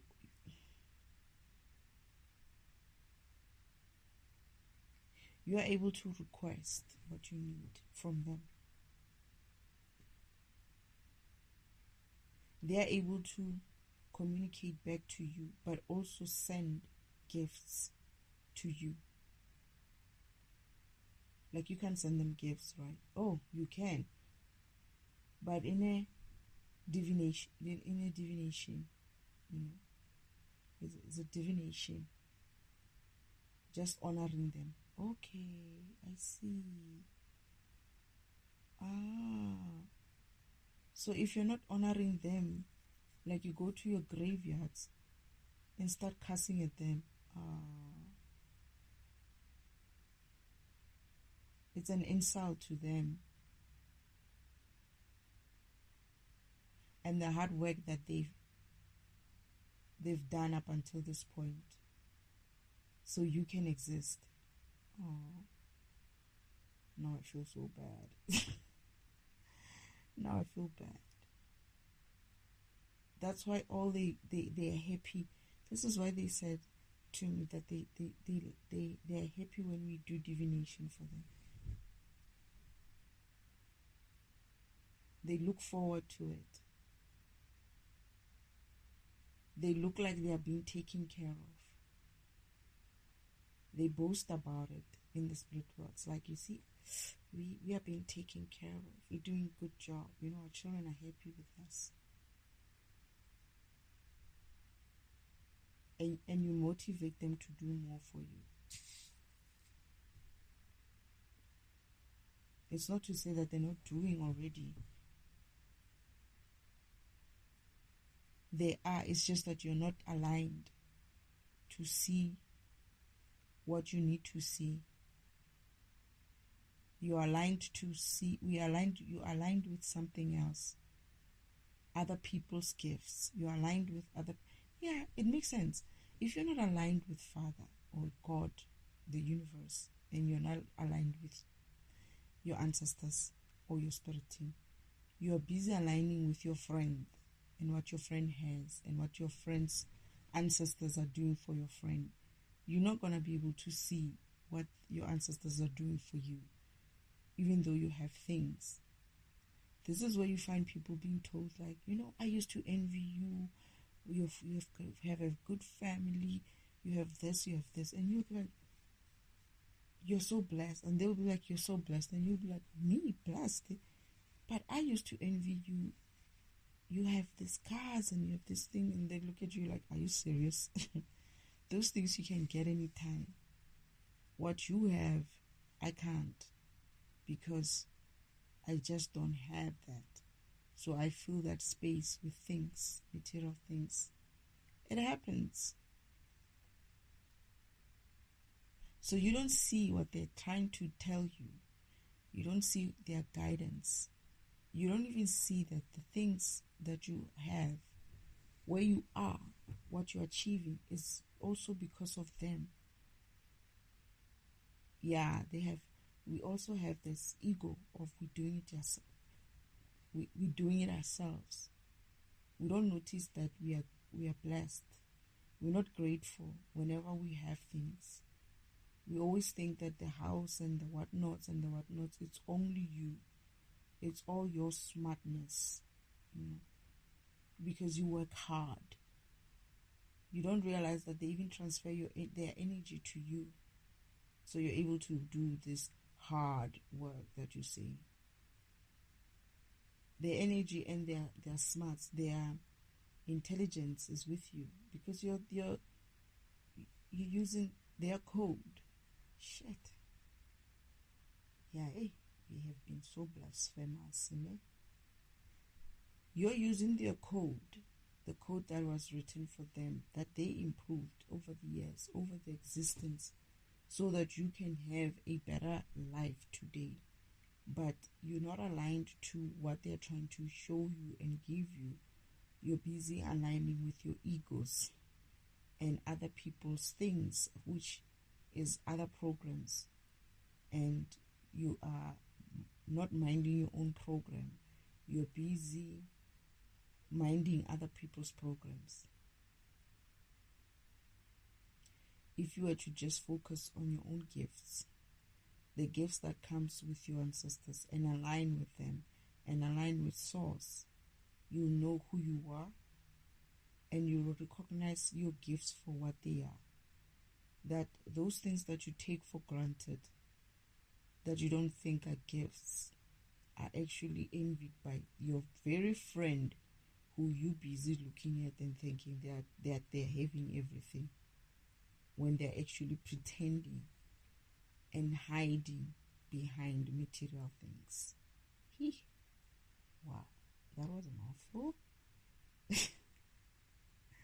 We always misunderstand situations. We always see things with our own limited view or vision, and we make a conclusion based on that to say, that one looks like she's having a better life because she has this and this and this and that. Oh, that one looks like, she's successful because she has this and this and that. And when you start sitting with these people and trying to understand where they are, they tell you, no, dear, it's not what it looks like. Do you know what I have to go through to be here? Do you know what I need to do to to appear like I'm doing well. Or, oh no, that's not even mine. That's my brother's car. I live in my sister's house. I'm living with my family. Or I'm able to, people have all kinds of things. And we see things from the outside and we think, yeah, they must be having a nice life because they look like they're having a nice life. And you sit with someone, it's like, why do you think I hang around your home every day? My house is a mess. Everybody's shouting at each other. They don't like each other. Why do you think I always come to visit you? This is the reason why I bought a car in the first place, just so I can travel to you every now and then. Because I don't like what my family home, my family, and spending time with my family. Your family is nice. They're always welcoming. They treat me like their child or their son. We don't appreciate things. We don't appreciate each other. I mean, think about it. People don't appreciate each other within the home, with the people that they live with, their family, their brothers and sisters. I mean, I am one of those people who lived with assholes, right? And thinking that they're family. How are they going to appreciate ancestors? They're not. They're not. They cannot appreciate each other in the home where they live, in the physical. The chances of them appreciating ancestors are very, very low. Love is not something that we've been taught to share, to make it a staple in our home. It's something else. It's like the staple in our home is jealousy. It's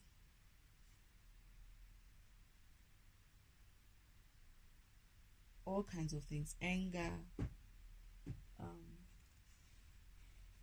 resentment of some kind towards each other for whatever reason.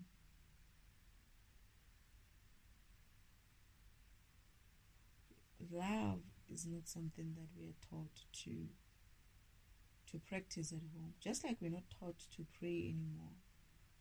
We're not taught to talk to the ancestors anymore. We're not taught to... Children are not taught to talk to God. Or they stop them.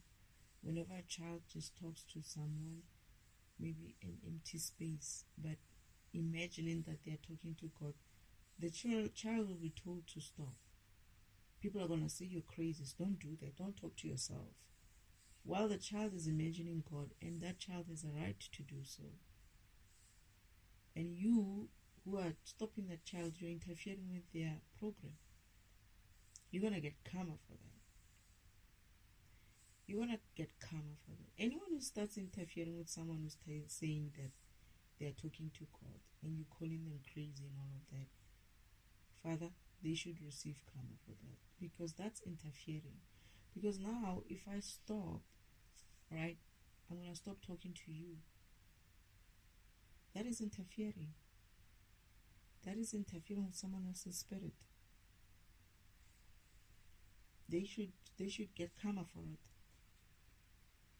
Anyone who's going to be talking to people and telling them that they're crazy because of they're trying to talk to their God, or they're trying to talk to themselves, you're expected to go and talk to some stranger out there and tell them all your business. The person who's called, what is that? Psychiatrist. But then whenever you have to consult with yourself, you're called crazy. That is crazy. Now that is the crazy part. You're told to talk to a stranger about your issues. But when you want to talk to yourself and the God within you, you're crazy. Interesting. I used to be told a lot by my grandfather not to talk to myself. And I was like, I'm not talking to myself. And I think Father did say, no, humans have this weird thing about talking out loud to yourself. They think you're crazy. And I was like, how am I going to talk to you then? And he's like, you're going to have to talk to me through your mind. I was like, that sucks. And that's part of the reason that, well, at that time, I think Father meant for my mission to continue. But I think we have to normalize this idea. If you can talk to God with just your mind, that's fine. That's not an issue.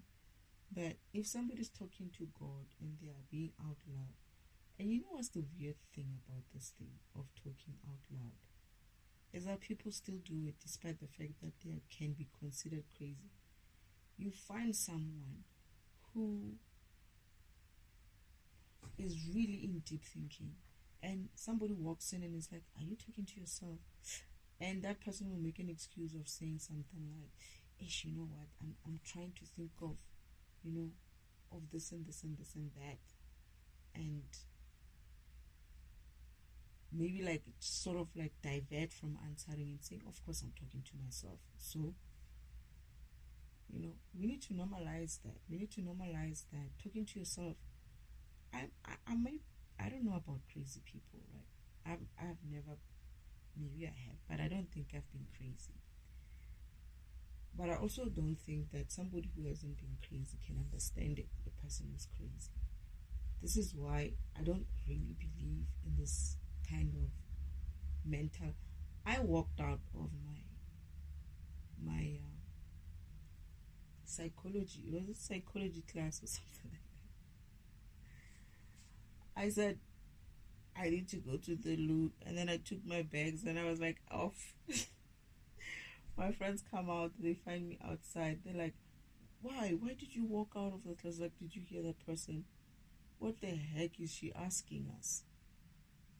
The one question they asked was, what is color? And I was like, huh? I thought about it, and I was like, what's the point? What's the point of you asking me what is color? Is this what I'm here for? I'm paying so that I can ask what is color. I can understand what is color. What else is it color? It's color. What else can it be? I guess there's some fucking psychological way or philosophical way of explaining it, and I wasn't fucking interested in that. I was like, there's plenty of things I can go and spend my time with. I'm sorry. And these psychology people or psychiatrists or whatever, they have this funny idea that whenever they're talking to you, they can sort of like figure out how your mind works, and they can sort of like classify your mind, categorize it into some sort of category. They've got these categories as well. It's like, anyway, don't psychoanalyze me or something like that. And I'm looking at it and I'm thinking to myself, that is the crazy part. I feel like that is a crazy part. You're busy analyzing. You did psychology, but then you think you can go and analyze every other person that you meet. Right? Perhaps that's part of you and your program. But I find that people who did psychology like to do that to others. They think that they can psychoanalyze people while they don't know, which is weird. It's like, did you start with yourself first? Don't you ask yourself, why am I busy psychoanalyzing people? Psychoanalyze that shit first.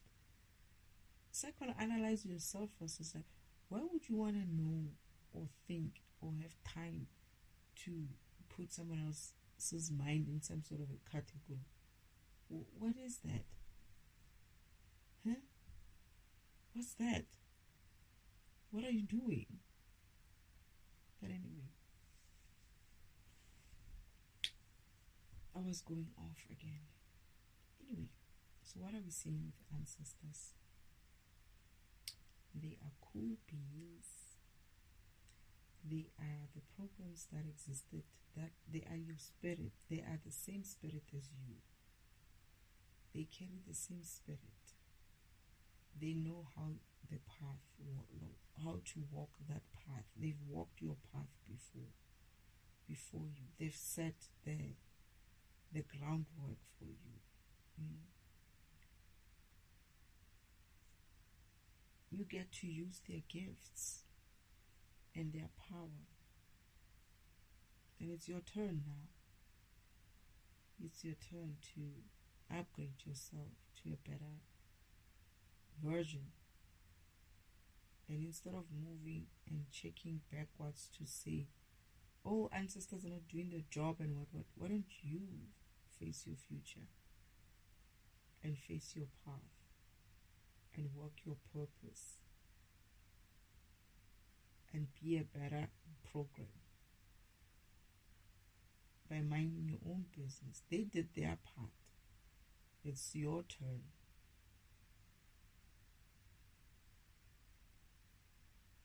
And they are only there to help you. So if you're going to disregard them, forget about understanding what the universe or the operating system is trying to say to you, because if you're ignoring them, it means you're ignoring some functionality that you have that is coming from them, right? And you're going to have communication problems with the universe as a result, because you could be talking to that 1.0 who's really, very direct to the operating system. It's like your base code, right? If you didn't have that, you might not necessarily be able to even operate. It's like your architecture maybe might have changed as you developed further, as you grew further, as you changed from version to version. But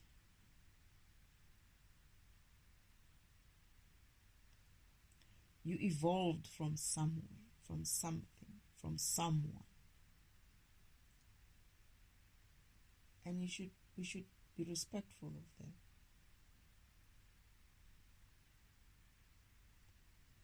That is, you should be respectful of your ancestors. They paved the way for you to be here. You didn't come here on...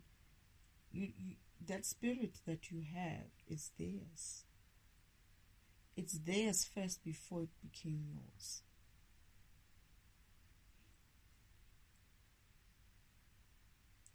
They did their part up until this version. So, to be honest, it's us that if we fail to honor their spirit by being the best version of ourselves, then we are the assholes. Seriously. It's just that we are the lazy ones. We are the ones who are not doing shit. Because they did their part. They are done and dusted, and they're like, here's the baton. It's your turn. So if you drop that baton, if you drop that ball, who's the mumish? You. Not them. They did their part. They're done. They mastered themselves. Doesn't help you going back into their graves and cussing them out like that, or you being bitter about them helping your brother and your sister. Why don't you ask your brother and sister, what is it that they're doing that is right? They're most probably doing the right thing. They're aligning with their ancestors. You, when they tell you turn left, you ask too many questions. You're like, I want to turn left. Maria's turning right. Why should I turn left? You're not listening. Whereas your brother and your sister are listening. And hence they get what they need. They get guided. Where now you are just this person with big ears that don't hear shit. Because you're busy looking at what Maria and whoever else around you is having and not having. That's why they're getting through. They're not getting through they're not getting what they're getting because of they're being favored. They're getting what they're getting because of they're aligned. In some way, they might not know that it's aligning, but they're aligned. There are some people that that, this one, the ancestors are good for them. It's because of they are good for the ancestors as well. Ask them if they will tell you. But that's not your business. Don't ask them. Go and ask God himself. They shouldn't tell you. You know why? Because they should mind their own business. They should let you go and find out your own path to your gifts, because it's not the same. He could be saying to you, what? For me to align with my ancestors, I need to get naked. What are you going to do? What are you going to do? Are you going to get naked? Huh? Or they could say, you could be the one who has to align with your ancestors by wearing a pot on your head and banging it. How are you going to know that? And you try his method and it doesn't work. Right? I'm just putting it out there, as weird as it sounds. I know some of them are thinking, oh my goodness, witchcraft, nakedness. But I'm just saying, you don't know. It's his secret. He could be doing it in such a way that, you know what, he'll be like, you know what. And he could be a program that needs that. He could be a program that's like, I just want to be in my own natural essence or self or whatever. And there's these people who do yoga naked and stuff. Who knows? That's their path. You go find your own path. And that's probably the reason why they are succeeding with the ancestors. They are succeeding with God. They are succeeding with their path, because they are focused on themselves. They're not looking at you and your family not getting what you want. They're just looking at themselves as, am I getting what I need from the ancestors, from God himself? Am I doing it right? Am I still keeping up with my alignment, connection, whatever you want to call it, but it's alignment. They probably aligned. They just don't know. That is, whatever guidance they are given, they listen to it. Right? You, on the other hand, whenever they give you a guidance to say, go apply for that job, you're so bloody lazy. You want somebody else to do your CV. You oh goodness. You have all kinds of excuses. You don't do it. And then you're expecting to get something that is worthwhile, while they're giving you answers every time. You just don't want to hear it. You don't, not that you're not listening, you don't want to hear it, because it doesn't fit into your perception of what they should be saying. You want magic. You want things to just appear in front of you just like that, just because you asked. Whereas your brother, when they say to him, go and apply for this job, or go and you find that they're not even like having like or earning a lot of money or anything like that, but they still manage to be well, to be far much better off than someone who is like you, who's earning a lot of money, or who went to school, or you know how they always compare themselves. It's like, I don't understand. I mean, this person doesn't even have a degree, and look at them. Life does not work like that. Shame, unfortunately. It's all about alignment, aligning with the universe, and understanding what your program is, and running your program, living your program.